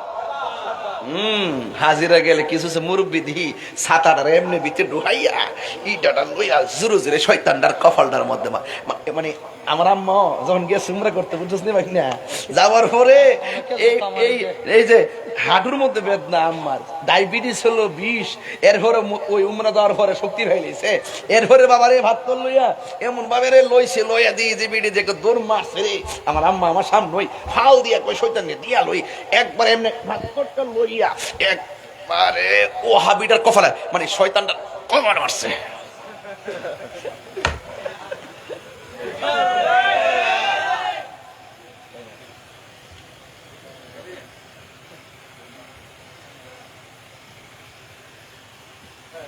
এখনো ইডা আসিনি, এটাই হজের হুকুম। দৌড়াদৌড়ি আসিনি, হজের হুকুম। বাবা শুধু খানকাত বয় হুকুম না, প্রেমের সাথে দূরাদূরিও হুকুম। আরে বড় কইরা কন্যা সুবহানাল্লাহ কন্যা কি লেগে বলেন ইজ্জতের মালিক কে? সোজা চলে গেছে মিনার প্রান্তরে। সন্তানের বাপ একটা মাঠে, বাবা সন্তানরে কয় পুত্রে আমি চাইতেছি তোমার এখানে জবাইটা করবো, তুমি কি কয়? ফুতে ডাক দিয়ে কে আব্বা আমি রাজি আছি, তবে জবাই করার আগে আমার চোখ দুইটা বাঁধতে হবে, পা দুইটা বাঁধতে হবে, হাত দুইটা বাঁধতে হবে। আমি না আপনার ফুলা, দীর্ঘদিন পোলারে দেখেও তো শখ মিটে নাই। আমার চোখের দিকে তাকাইলে আপনার মায়া লাগতে পারে, আর মায়া লাগলে আমার আল্লাহ বেজার হয়ে যেতে পারি। বাবা আমার চোখ দুইটা বেঁধে দেন। যেই মাত্র চোখ দুইটা বেঁধে দিছি, হাত পা যখন বেঁধে দিছি, এই সন্তান আবার তার আব্বার ডাক দিয়া কয় বাবা ও বাবা আমার হাতের বাঁধন খুলে দেন, আমার পায়ের বাঁধন খুলে দেন, আমার চোখের বাঁধন খুলে দেন। কয় কেন? কয় আপনি যদি আমার হাত পা বান্দা জবাই করেন, কিয়ামত পর্যন্ত মানুষ আপনারে বলবে ইসমাইল রাজি ছিল না, রাজি থাকলে হাত পা বাঁধলো কেন? নিঃসন্দেহে সন্তান রাজি ছিল না, আপনাকে অপবাদ দিতে পারে। ও বাবা হাত পা খুললা দেন, চোখ দুইটা খুললা দেন, মানুষে যেন বলে আমি স্ব-ইচ্ছায় আল্লাহকে রাজি করতে যাইয়া তলোয়ারের নিচে আমি গলা পেতে দিয়েছি। এরপরে সন্তানের বাঁধনগুলা খুলে দিল, হাতের বাঁধন খুলে দিয়েছে, পায়ের বাঁধন খুলে দেওয়ার পর এবার ইব্রাহিম আলাইহিস সালাম কয়ে বাবা শুইয়া যাও। ফালাম্মা আসলামা ওয়া তাল্লাহু লিল জাবিন,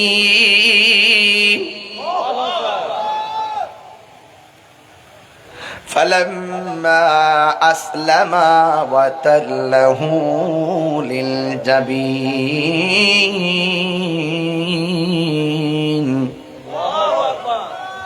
বাবাও রাজি, পোলায়ও রাজি। সুবহানাল্লাহ কোনে গেলে আর আসমানটা থর থর করে কাঁপতেছে। কি হইতেছে?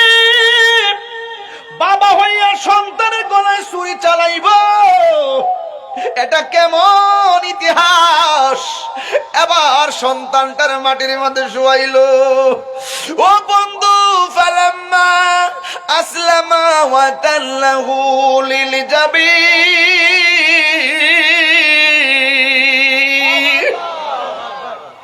সন্তানটার মাটির মধ্যে শুয়াইয়া গলার মধ্যে যখন তলোয়ারটা ধরবে, ছুরিটা ধরবে, কিন্তু গলার ভিতরে ছুরি তো যায় না রে। পাথরে টাচ করলে পাথর ফেটে যায়, কিন্তু গলার মধ্যে ধরে না। ইব্রাহিম নবী ছুরিরে ডাক দিকে ছুরিরে গলা কাটস না কেন? ইব্রাহিম নবীরে ছুরি ডাক দিয়ে কয় আপনি আমার বলতেছেন একবার ছুরি কাটার জন্য, আর আমি নির্দেশ পাইতেছি শতবার, খবরদার আমার জবিহুল্লাহর গলায় কিন্তু টাচ করিস না। আল্লাহু আকবার না কেন? দেখেন এবার দেখেন, এবার যখন এইভাবে কয় লাস্ট, যখন দুইবার দেওয়ার পর তৃতীয়বার একদম চূড়ান্ত, এবার যেই মাত্র চূড়ান্ত ছুরিটা চালাইব, ওই মুহূর্তে আমার আল্লাহ ডাক দিয়া কয় জিব্রাইল, ও জিব্রাইল। জিব্রাইল সাল্লামের জীবনে কয়েকবার দ্রুত গতিতে আসছে। একবার হলো ইউসুফ আলাইহিস সালামকে তার 10 ভাই মিল্লা যখন কূপের মধ্যে ফেলে দিয়েছে, আল্লাহ ডাক দিয়ে ও জিব্রাইল, আমার ইউসুফ কুয়ার পানির সাথে বডিটা লাগার আগে তোমার পাখাগুলো পানির নিচে বিছাইয়া দিয়া আমার ইউসুফের জন্য বাড়ি বানায়া দাও। দ্বিতীয়বার হলো, দ্বিতীয়বারটা পরে, কিন্তু আগে কইতাছি আর কি, ইব্রাহিম আলাইহিস সালাম বলে দ্বিতীয়। এরপর বোঝার জন্য বলছি, উহুদের জমিনে যখন আমার নবী যখন দন্ত মুবারক ভাঙলেন, মাথা মুবারকের উপরে যখন হেলমেট ঢুকে গেছে, আর রক্ত মুবারক গুলো বায়া বায়া এই দিক দিয়ে যখন পইরা যে এই মাত্র দাড়ি মুবারক থেকে রক্ত মুবারকের ফোঁটাটা ঝরে গেছে, আল্লাহ ডাক দিয়ে জিব্রাইল যাও যাও, আমার বন্ধু নবীর দন্ত মুবারকের রক্ত মুবারক জমিনে পড়ে যাচ্ছে। একটা ফোঁটা মুবারক যদি জমিনে পড়ে, কিয়ামত পর্যন্ত এই জমিনে কোনো গাছপালা হবে না। তাড়াতাড়ি যাইয়া আমার বন্ধু নবী রক্ত মুবারকটা হাতে নিয়ে নাও। জিবরাইল সাল্লাম তৃতীয়বার যে আসলেন দ্রুত গতিতে আমার নবী রক্ত মুবারকটা নেওয়ার জন্য। আর তৃতীয়বার হলো ইব্রাহিম আলাইহিস সালাম যখন তিনি গলার মধ্যে ছুরি চালাইব, ছুরিটা গলায় যাওয়ার আগে আল্লাহ বলে, হো জিবরাইল, জান্নাত থেকে একটা দুম্বা লইয়া আমার ইব্রাহিমের কাছে যাও।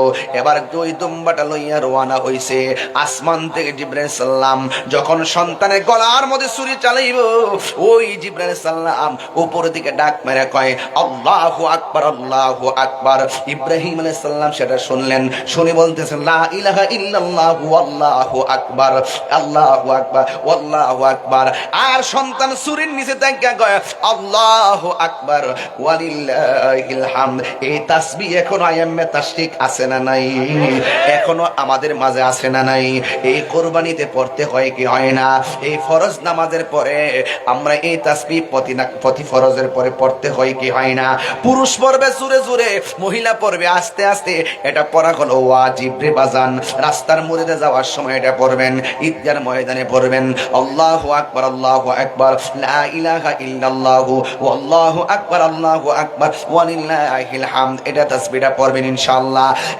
বন্ধুগণ, এবার ইব্রাহিম আলাইহিস সালাম যখন হযরত জিবরাইল আলাইহিস সালাম যখন দুম্বা লইয়া আইতাছে, আর তাসবিহ তিনজনের মধ্যে যখন একটা জিকিরের ঢেউ উঠে গেছে, ওই মুহূর্তে আমার আল্লাহ ডাক দিয়া কয়, ওয়ানাদাইনাহু আইয়া ইব্রাহিম قد صدقت الرؤيا إنا كذلك نجزي المحسنين وناديناه أن يا إبراهيم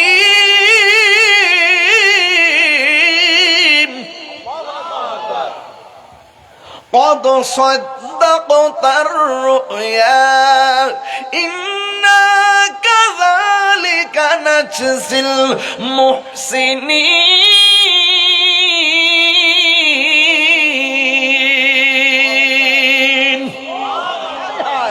আল্লাহ বলে, ও ইব্রাহিম, قد صدقت الرؤيا, তোমার স্বপ্ন সত্যই, যা দেখেছ আমি কবুল করেছি। তোমার স্বপ্ন আজ বাস্তবায়ন হয়েছে, তোমার স্বপ্ন সত্য হয়েছে। এভাবে আমি আল্লাহ প্রেমিকদেরকে প্রতিদান দিয়ে থাকি।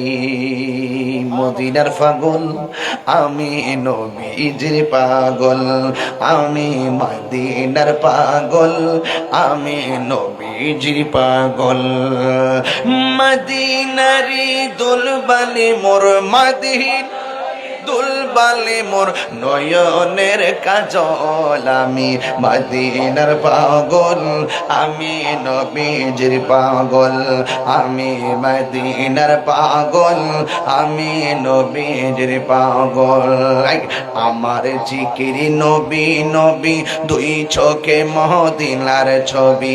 আমার জিকিরি নবী নবী, দুই চোখে মদিনার ছবি। আমার জিকিরি নবী নবী,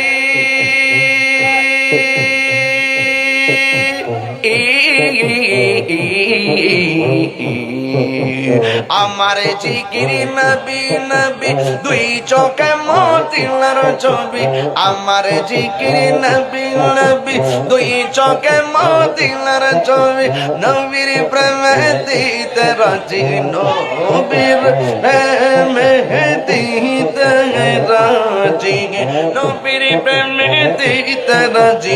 জীবনের সকল মদিনার পাগল আমি, নবীজির পাগল আমি, মদিনার পাগল আমি, নবীজির পাগল। মদিনারি দুলবালি মোর, মদিনা নয়নের কাজল আমি মদিনার পাগল, আমি নবীর পাগল, আমি মদিনার পাগল, আমি নবীর পাগল। আমার জিকির আমার রোগের সকল ওষুধ, দয়ালে নবীর সালাম দরুদ। আমার রোগের সকল ওষুধ, দয়ালে নবীর সালাম দরুদ। আমার রোগের সকল ওষুধ, আমার রোগের সকল ওষুধ, দয়ালে নবীর সালাম দরুদ। ভক্তি চিতে পড়ি যখন, ভক্তি চিতে পড়ি যখন, ভক্তি চিতে পড়ি যখন, অসুস্থ সবল আমি মদিনার পাগল, আমি নবীর পাগল, আমি মদিনার পাগল, আমি নবীর পাগল। মদিনার দুলবালি মোর, মদিনার দুলবালি মোর, মদিনার দুলবালি মোর,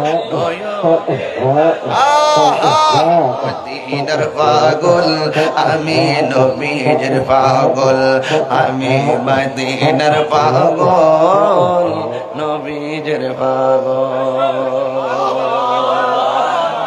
খুশি না বেজান?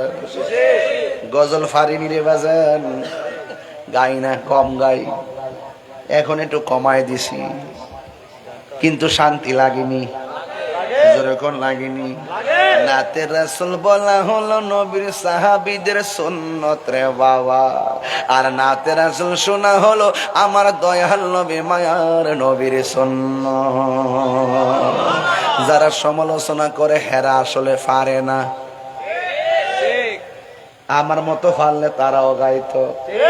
কথা কয় ঠিক না? ঠিক।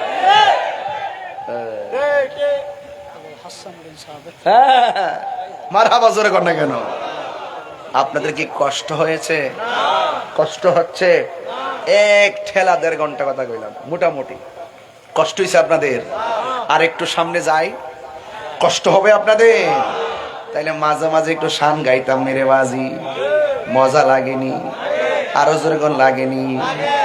আমি কবে যাব রোজার কিনারে? যাইতে মন চাইনিও? কন্যা যাইতে মন চাইনি? কার চা একটা হাতটা লড়াই লড়াই কন। আমি কবে যাব রোজার কিনারে? এই হাতটা মেসে গা, সব পোল্ট্রি খাইয়া হাতের গিরা বেদনা হয়েছে গা, এটা কন্যা। আমি কবে যাব রোজার কিনারে? রোজার পাশে গিয়ে আমি, রোজার পাশে গিয়ে আমি দেখিব নয়ন ভরে। আমি কবে যাব রোজার কিনারে? আমি কবে যাব রোজার কিনারে? রাত্রি যখন শুইতে যায় নবীকে খুঁজে বেড়াই, চোখের জলে বুক ভাসে নবীর দিদারের আশায়। কবে যাব সোনার মদিনায়? কবে যাব সোনার মদিনায়? আল্লাহ কই ইব্রাহিম, এই দুম্বা কুরবানি করো, জবাই করো, কবুল। তুমি না আমার হাজারে বলছো দাওয়াত খাইতে যাইবা, সুবহানাল্লাহ কোন গেলে রে? তুমি না আমার হাজারে কইছো দাওয়াত খাইতে আইছো। আমার হাজারা যদি যাওয়ার পরে বলে বাপে আর পোলাই মিল্লা খাইছো, আমার জন্য কি আনছো? দুম্বাটার জবাই কইরা একটা বাঘ নিজে খাইবা, আরেকটা বাঘ আত্মীয় স্বজনরে দিবা, আরেকটা বাঘ এতিম মিসকিনকে দিয়া দিবা। এখনো সেই কুরবানি 3 বাঘ আছে না নাই? আর জোরে গল্লা আছে না নাই? আঙ্গ দেশে বাঘ করবো দূরের কথা, সব রান নিয়া ফ্রিজের ভিতরে। কিসের ভিতরে? ফ্রিজের ভিতরে হান্দায় দেয়। রান কাটেও না, সব টুকরা টুকরা না, বরাবর পিস ভাগ্য। এখন অনলাইনে দেখছি প্যাকেট বাড়িছে, এখনই প্যাকেটের বুদ্ধি দিতেছে।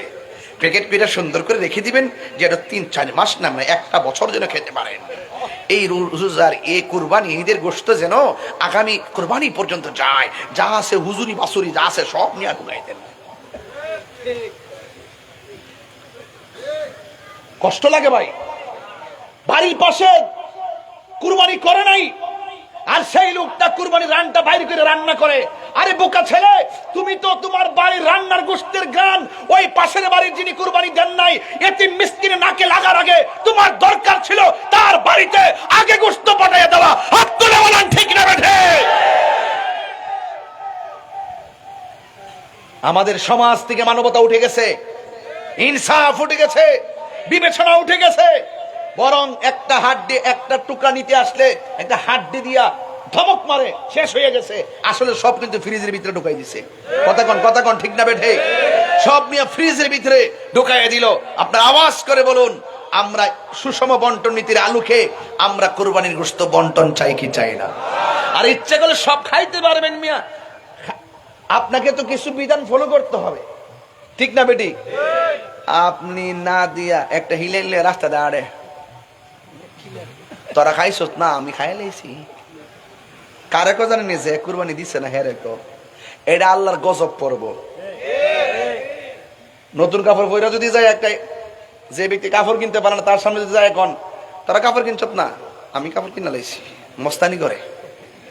ওই আর 2 লাখ টাকা দিয়ে আনছে, আর আমি কি 2 লাখ দিয়ে আনলে কি চলে নাকি? 3 লাখ দান তুইব, এটা ব্যবসা আর কি, মানুষে দেখাইবার লাগে। আচ্ছা, কুরবানির গোশত, কুরবানি কি মানুষে দেখাবার কিছু আছে? কারে সন্তুষ্টি করছে ইব্রাহিম আলাইহিস সালাম?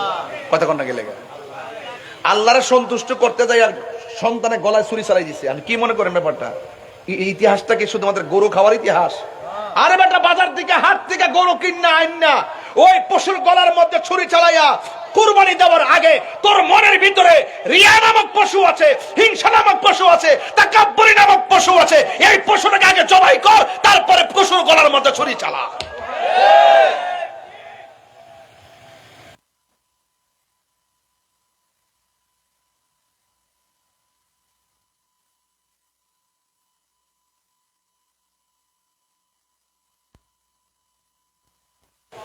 কুরবানির, আমার জীবন আমার কুরবানি, আমার মরণ আমার জীবন সব আল্লাহর জন্য।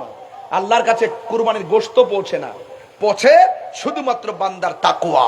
চিৎকার মেরে কোন সুবহানাল্লাহ। এই জন্য আপনাদেরকে অনুরোধ করে বলবো, কুরবানি দিবেন, পাশের বাড়ির মানুষটাকে যেন কষ্ট না পায়। সে আসতে হবে কেন? আপনি প্রথম কাইটে আগে তার বাড়িতে পাঠান, পরে দূরে দিয়েন, আগে তার কাছে পাঠান। এই জন্য বলছি, যুবকদেরকে বলবো, এইভাবে উদ্বুদ্ধ হবেন। আপনার ঘরের বাবা মাকে আপনি প্রেশার ক্রিয়েট করবেন, মা আমরা আগে খাবো না, তাদের মুখে আগে খাওয়ান দেন। আমরা কাপড় পরবো না, তাদের গায়ে কাপড় দেন। কথা কন ঠিক না বেঠি? এই জন্য আল্লাহ আমাদের সকলকে বোঝার তৌফিক দান করুন, বলেন আমিন। 1:45 বেজে গেল। ছেলের একটা কাগজ দিয়েছেন, এই কাগজটা অনেক আগেই এসেছিল। কমিটির ছেলেদের একটা মাত্র দাবি, আজান দেওয়া। আমি তো আজান সব সময় দেই, এরপর আপনারা দাবি করছেন, কমিটিদের যেহেতু দাবি, না বললেও তো হয় না। আর আপনারা অনেক সুন্দর করে আয়োজন করেছেন, আর আমিও চেষ্টা করেছি ধারাবাহিকভাবে আলোচনার একটা ফিনিশিং দিয়ে যাওয়ার জন্য। আপনারা বলুন, কুরবানি করব কার সন্তুষ্টির জন্যে? তবে একটা কথা মনে রাখবেন, বাবা ট্যাবলেট খাওয়া যাবে না।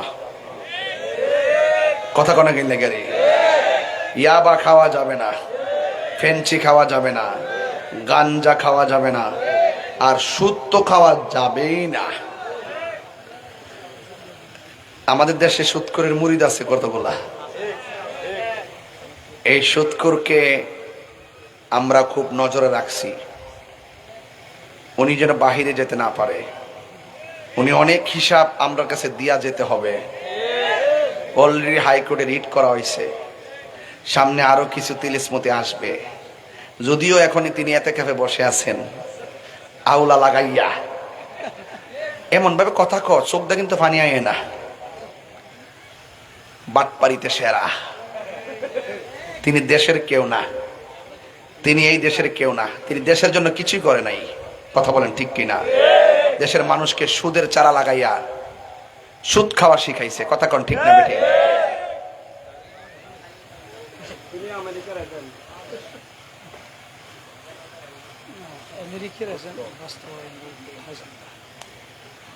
তিনি কিছু ফারুক আর না ফারুক শুকরের মাংস আমদানির চুক্তিটা করছে। আর আমি চাইছিলাম যে প্রথম খাওয়ানটা ওনারে খাওয়াইতাম, আপনি আগে শুকরের মাংসটা খাইয়া টেস্ট করে দেন। কথা কোন ঠিক না বেঠিক? চলবো। সুদখোর ইউনূস, তার কাছে বাংলাদেশের মানুষ অনেক কিছু আশা করছিল।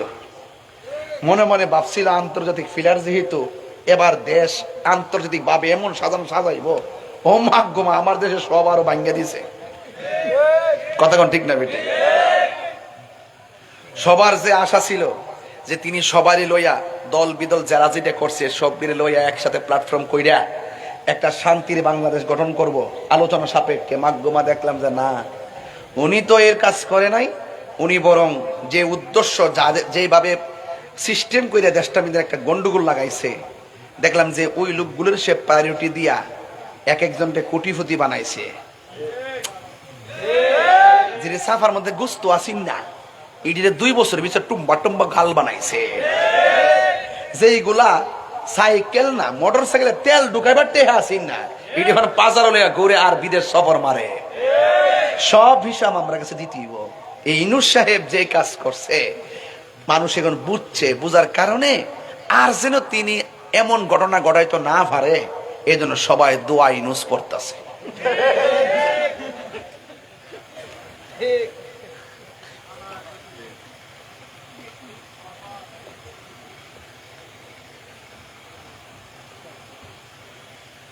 যাই হোক, আপনাদেরকে অনেক কথা বলছি, তবে একটাই কথা, মরে যেতে হবে। কাউকে ধোঁকা দেওয়া যাবে, কোনো মুনাফিকি করা যাবে। সবচেয়ে বড় সম্পদ কি? কথা কনা বলেন না, সবচেয়ে বড় সম্পদ কি? ঈমান থাকলে কবরে যাওয়ার পরে আপনার বডির নিচে জান্নাতের গালিচা বিছাই দেওয়া হবে। আর সুদ খাবেন? আমার পটিয়ার পোলাপান, চিটাগাং এর পোলাপান রে, এই যে ইসলাম ব্যাংক থেকে বের করছে, এটা কি জুলুম করছে না? এই ইউনিট চাইয়া এইগুলা করতে পারছে। মেজাজটা খারাপ হয়ে যায় আমার। যাক, চিন্তা করেন না, আমি সুদখোররে কখনো সালাম দিতে পারবো না, আমি সুদখোররে কখনো ভালো ব্যবহার করতে পারবো না, সুদখোররে কখনো দেশ কিংবা মসজিদে দায়িত্ব দিতে পারবো না।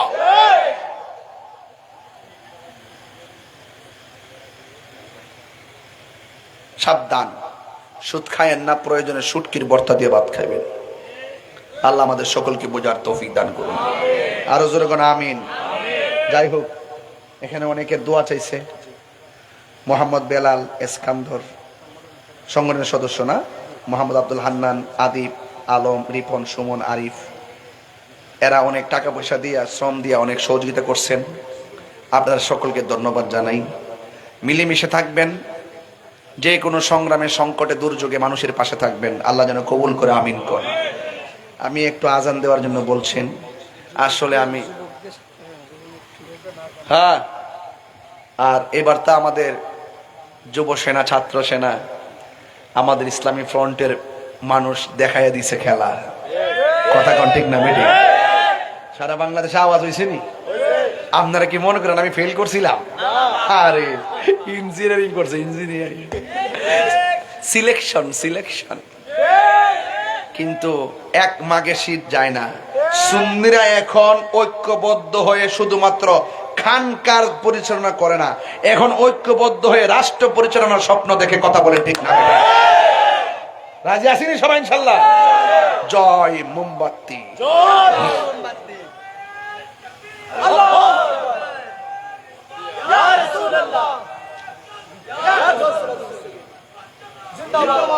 আসেন দাঁড়িয়ে নবীরে সালাম দে, ইয়া নবী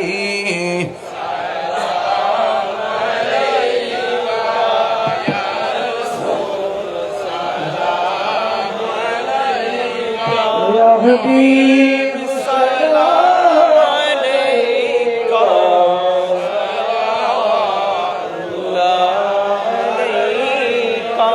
सय्यदी या रसूलल्लाह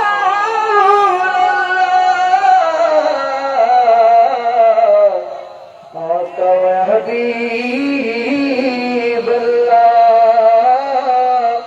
मेरे आका रोज़ा से पर्दा उठा दो शिकिल नूरानी दिखा दो साथ साथ आवाज़ सुना दो दिल की आरज़ू दिखा दो या नबी सलाम अलैका या रसूल सलाम अलैका या हबीब सलाम अलैका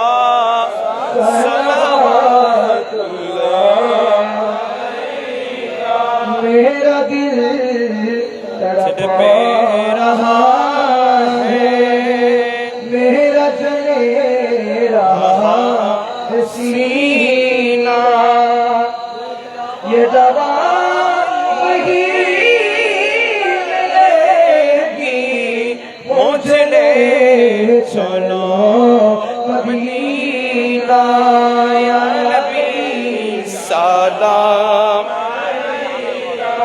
या रसूल सलाम या हबीब सलाम अलैका सलाम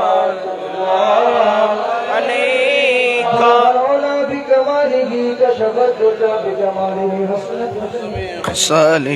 सल्लल्लाहु अलैहि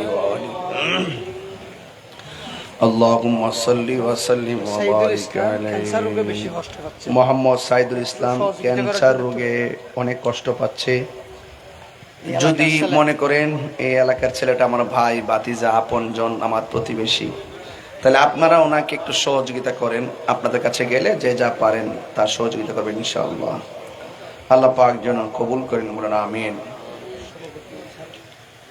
বক্তব্য দিবে দাও না এখানে বসবে কথা বলার জন্য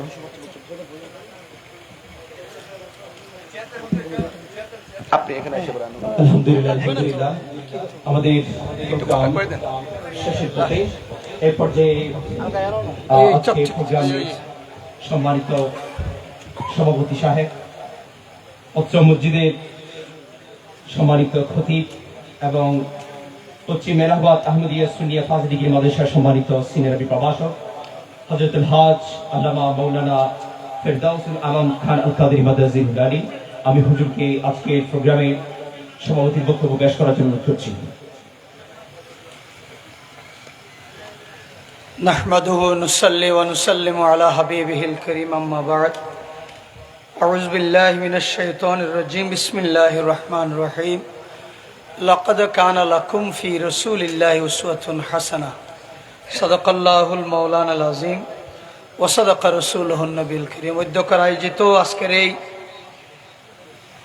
আনোয়ার উপজেলার উত্তর সোলকাটা গৌসিয়া মইনিয়া ইসলামী সুন্নি সংগঠনের এবং সুন্নি কনফারেন্স আজকের এই অনুষ্ঠানের সম্মানিত প্রধান মেহমান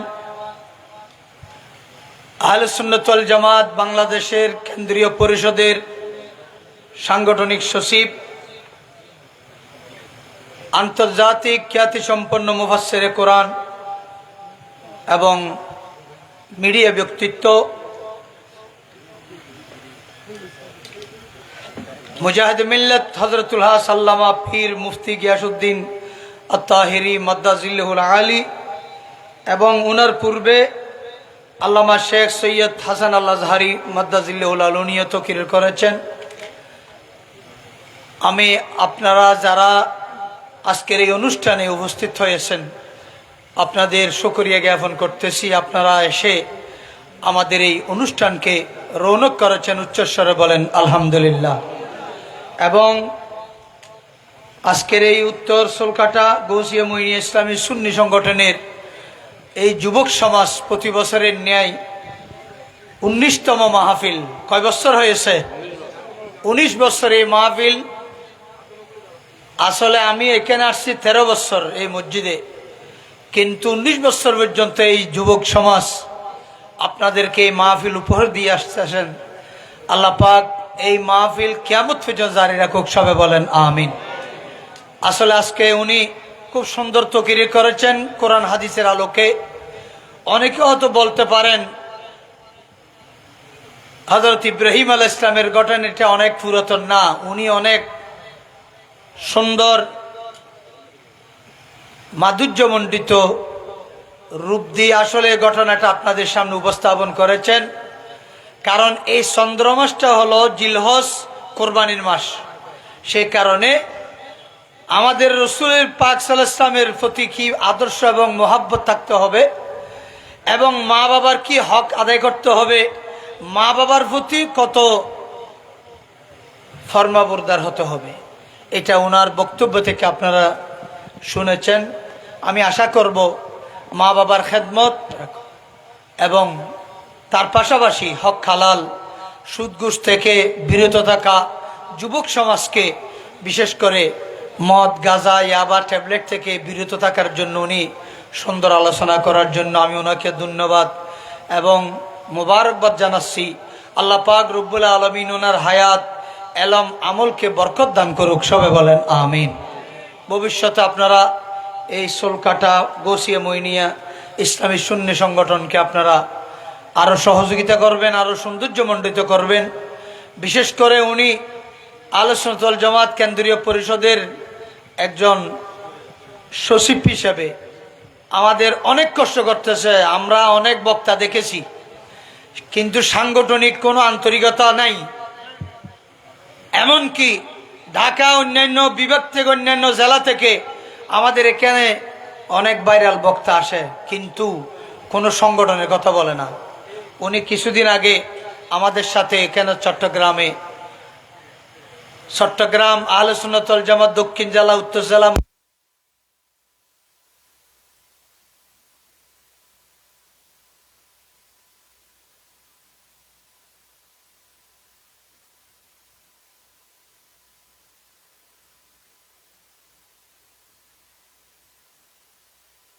গতকালও ফটিয়া আমাদের সাংগঠনিক অফিসে আমরা মিটিং করেছি। আল্লামা শাহ খলিলুর রহমান নিজামী মদ্দাজিল্লাহুল আলীর নেতৃত্বে, এবং বিশেষ করে ওই কাউন্সিল অধিবেশনও উনি ইনশাল্লাহ উপস্থিত থাকবেন। আমাদের কেন্দ্রীয় পরিষদের চেয়ারম্যান শেখুল হাদিস আল্লামা কাজী মুঈনুদ্দিন আশরাফী মদ্দাজিল্লাহুল উনি থাকবেন। অপরাপর বিভাগীয়, কেন্দ্রীয়, জেলার এবং থানা লেভেলের নেতৃবৃন্দ উপস্থিত থাকবেন। আমি এগুলো বলার একমাত্র কারণ হলো আমাদের সুন্নি অনেক আছে বাংলাদেশের মধ্যে। এম এ মতিন সাহেব প্রায় 500 থেকে 700 পর্যন্ত সুন্নি দরবার লিস্টিভুক্ত করেছেন, কিন্তু এই দরবারের পীর মশায়েখ এবং মুরিদান যদি একতা থাকে তাহলে ইনশাল্লাহ আমাদের সুন্নিরা সংসদে যাওয়া বেশি দেরি হবে না, ঠিক কিনা বলেন?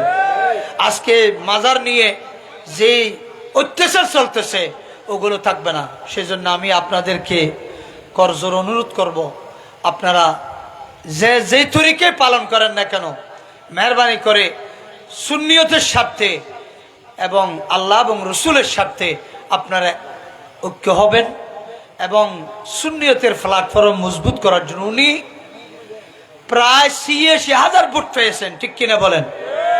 আমাদের এই আনোয়ারার আল্লামা এস এম শাহজাহান সাহেব প্রায় ৫৪,০০০, প্রায় ৫৫,০০০ মতো ভোট পেয়েছেন। আমাদের হাসান আজহারি আল্লামা উনিও প্রায় ৫০-৬০,০০০ ভোট পেয়েছেন। তাহলে এখন আমরা নির্বাচিত না হওয়ার কারণ কি? আসলে নির্বাচিত হয়ে যেতাম, বিজয় লাভ করতাম, কিন্তু তারা বিভিন্ন কলা কৌশলের মাধ্যমে আমাদের থেকে বিজয় ছিনিয়ে নিয়েছেন, ঠিক কিনা বলেন? কিন্তু ভবিষ্যতে যদি আপনারা একতা থাকেন ইনশাল্লাহ তারা আর পারবে না। কারণ হিন্দু বুদ্ধ খ্রিস্টান যদি একতা থাকতে পারে, বলেন না ঠিক কিনা, তাহলে সুন্নি মুসলমান একতা হতে পারবে না কেন? সেই জন্য আমি অনুরোধ করব, আমাদের ওলি আল্লাহরা আমাদের সাথে, আম্বিয়া কেরাম আমাদের সাথে, শহদায়ে কেরাম আমাদের সাথে, আল্লাহ রসুল আমাদের সাথে, ঠিক কিনা বলেন? তাহলে ইনশাল্লাহ বিজয় আমাদের নিশ্চিত। আমি অনুরোধ করব আপনারা আকীদা মজবুত রাখবেন, পাশাপাশি আমল মজবুত রাখতে হবে এবং একতা থাকতে হবে। ভবিষ্যতে আমাদের মাঠ পর্যায়ে কাজ করতে হবে। আহলে সুন্নাত ওয়াল জামাত পতাকাবাহী রাজনৈতিক সংগঠন বাংলাদেশ ইসলামী ফ্রন্ট এবং ছাত্র সেনা যুব সেনার সংগঠনের মধ্যে পতাকার মধ্যে আসতে হবে। তাহলে ইনশাল্লাহ আমাদের সুন্নিয়তের বিজয় নিশ্চিত হবে। আল্লাহ পাক আমাদের এই কষ্ট সাধনা ত্যাগ এবং সহযোগিতা আল্লাহ তাআলা কবুল করুক, সবাই বলেন আমিন। আমাদের আল্লামা মুফতি গিয়াসউদ্দিন তাহেরি মাদ্দাজিল্লুল আলীকে আল্লাহ তাআলা হায়াতে খিজরি দান করুক, সবাই বলেন আমিন। এবং এই মাহফিল কিয়ামত পর্যন্ত জারি থাকুক, সবাই বলেন আমিন। এবং আজকে যারা মেহমান বিন্দু এখানে আসছে, সংগঠনের যারা কর্মীবৃন্দ আসছে এবং অনেক সুন্নি মুসলমান আশেক রসুল আশেক ওলি এখানে উপস্থিত হয়েছেন, আল্লাহ পাক আপনাদের উপস্থিতিকে কবুল করুক, সবাই বলেন আমিন। এই সুরত বিবি চৌধুরীর যা মসজিদ, এটা 500 বছর পূর্বের ওই ঐতিহ্যবাহী মসজিদ। এখানে আল্লাহর ওলি আরব থেকে আসছে। এখানে একটা প্রায় 80 জন ছাত্র আছে, হেফজাহান এতিমখানা আছে। আমি আসার পর ওগুলো ইনশাল্লাহ, এখানে আমার পাশাপাশি মুতওয়াল্লি সাহেব উনি চলে গেছেন কিছুক্ষণ আগে। যাই হোক, এটার জন্য দোয়া করবেন ইনশাল্লাহ। সোলকাটাবাসী আপনারা ধন্য। আজকে এত বড় একজন আন্তর্জাতিক মানের বক্তা আপনাদের এখানে সৌভাগ্য হয়েছে। আল্লাহ পাক রব্বুল আলামিন আপনাদের এই উপস্থিতি, আপনাদের এই ব্যবস্থাপনা কবুল করুক, সবাই বলেন আমিন। ওয়া আখিরু দাওয়ানা আলহামদুলিল্লাহি রাব্বিল আলামিন। আমি আমার এই আজকের এই অনুষ্ঠানকে সমাপ্তি ঘোষণা করতেছি। আসসালামু আলাইকুম ওয়া রাহমাতুল্লাহি ওয়া বারাকাতুহু। একবার আলহামদু তিনবার কুল্লাল্লাহ শরীফ পড়ুন। বিসমিল্লাহির রহমানির রহিম। আপনি দোয়া করে দিন। আপনি করবেন? না না, আজান বাকি আছে। না না একটা বাজেছে। না না, দরকার নেই। মানুষ আবার ভিন্ন মন্তব্য করবে, দরকার নেই। একবার আলহামদু তিনবার কুল্লাল্লাহ শরীফ ফাতিহা এবং জিয়ারত উদ্দেশ্যে। আরমান রাজা কাদরি রামজান খুবই অসুস্থ। সবাই একবার সূরা ফাতিহা, 3 বার সূরা ইখলাস। আসসালামু আলাইকুম। বিসমিল্লাহির রহমানির রহিম। কুল হুয়াল্লাহু আহাদ। قل هو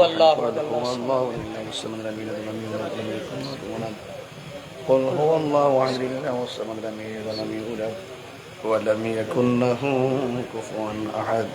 قل هو الله أحد الله الصمد لم يلد ولم يولد ولم يكن له كفوا أحد. اللهم صل على سيدنا مولانا محمد النبي الأمي وآله وأصحابه وبارك وسلم. أستغفر الله ربي من كل ذنب وأتوب إليه. لا حول ولا قوة إلا بالله العلي العظيم. اللهم آمين. ربنا ظلمنا أنفسنا وإن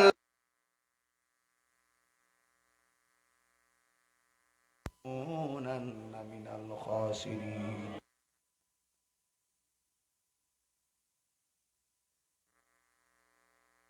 آخرة حسنة وقنا عذاب النار.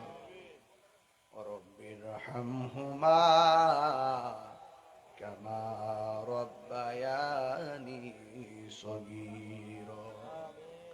اللهم عافني في بدني، اللهم عافني في بصري، اللهم عافني في سمعي.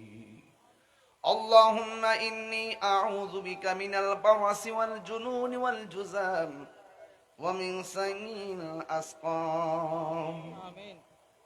ربنا لا تزغ قلوبنا بعد إذ هديتنا وهب لنا من لدنك رحمة إنك أنت الوهاب.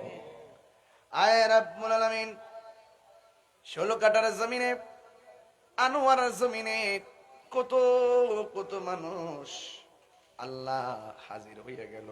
পর্দার আড়ালে অসংখ্য মা বোনেরা দোয়ায় হাত বাড়িয়ে দিল। আজকের ইমানি নুরানি ইরফানি সুন্নি কনফারেন্সে যারা দেশ বিদেশ থেকে টাকা দিয়ে পয়সা দিয়ে জ্ঞান দিয়ে শ্রম দিয়ে বুদ্ধি দিয়ে জান্নাতের বাগান সাজাইছে গো আল্লাহ, মেহেরবানি করে সবার দিলের তামান্না পূরণ করে নাও আল্লাহ। সবাইকে তুমি মাফ করে দাও আল্লাহ। এলাকার গুরুস্থানে কবরে নূরের বাতি জ্বালায়া দিও আল্লাহ। যারা অসুস্থ আছি আল্লাহ, একটা ছেলে সাইদুল ইসলাম অসুস্থ আল্লাহ, ক্যান্সার রোগে আক্রান্ত আল্লাহ। এমন ভাবে যারা ক্যান্সার দুরারোগ্য বিদিত আর আল্লাহ হাবাসা আল কাদেরী, আল্লাহ আব্দুল করিম আল কাদেরী দক্ষিণ জেলার কর্মকর্তা অসুস্থ, আল্লাহ আব্দুল করিম আল কাদেরী সাহেব অসুস্থ, হাবাসা আহমদ আল কাদেরী, হাফেজ আহমদ আল কাদেরী হুজুর অসুস্থ, অনেক সুন্নিয়তের রণবীর আল্লাহ। যারা অসুস্থ আল্লাহ সকলকে আপনি শেফা দান করে দেন আল্লাহ, মেহেরবানি করে আল্লাহ সকল রোগীদেরকে শেফা খুলে দায় মানসিক করে দেন আল্লাহ। দয়াল নবীর উসিলা আমাদের রোগ বিমার ভালো করে দেন, অভাব অনটন দূর করে দেন, ঋণ পরিশোধের ব্যবস্থা করে দেন। জীবনে একবার সোনার মদিনা যাওয়ার তৌফিক দিয়ে দিও। মদিনায় যদি যাইতে না পারি স্বপ্ন যুগে একবার নবীর দিদার নসিব করে দিও আল্লাহ। পর্দার মা বোনদেরকে আবেদা সালেহা মুমিনা তয়্যিবা কানিতা জাহিদা সাবিরা সাদিকা বানায়া দাও। রাবিয়া বসরির জিন্দেগানি নসিব করে দিও আল্লাহ। সারা বাংলাদেশে বাতিলদের কবল থেকে ইমানদার আল্লাহ সুন্নিদের জান মাল ঈমানকে হেফাজত করো আল্লাহ। মেহেরবানি করে আমাদের সবাইকে আপনি ক্ষমা করে দেন, হাজীদের সঙ্গে আপনি আমাদেরকে শামিল করে দেন। বিদেশের বাড়িতে অনেকে যুদ্ধ সংকটে অনেক মুসিবতে আছে আল্লাহ, তাদেরকে জান মাল আমানতে রাখিয়েন। মায়ের সন্তান আবার মায়ের কোলে ফিরে ও আল্লাহ মেহেরবানি করি। আর আসতে পারি কি পারি না জানি না, আজকে আমরা যেমনে বসে রাখছো এমন ভাবে নবী পাক সাল্লাল্লাহু আলাইহি সাল্লামের নূরানি কদম মুবারকে জান্নাতের খেদমতে আমাদেরকে কবুল করে নিও আল্লাহ। মেহেরবানি করি আজকের মাহফিলের সভাপতি থেকে শুরু করি দেখার ওলামা ইকরাম ও মন্ত্রী অতিথিবৃন্দ আল্লাহ, শ্রোতা মণ্ডলী যারা শরীক হয়ে গেছেন আল্লাহ সকলকে ক্ষমা করে দেন, স্বপ্ন যুগে নবীর দিদার নসিব করে দেন। এই মাহফিলটা কিয়ামত পর্যন্ত দায়েম আর কায়েম রাখেন। মাহফিল কমিটিদের যুবক গোলারে হুসাইনি সৈনিক বানায়া দেন। আহলে সুন্নাত ওয়াল জামাতের ভিত্তিকে মজবুত করে দেন। আমাদের সকলের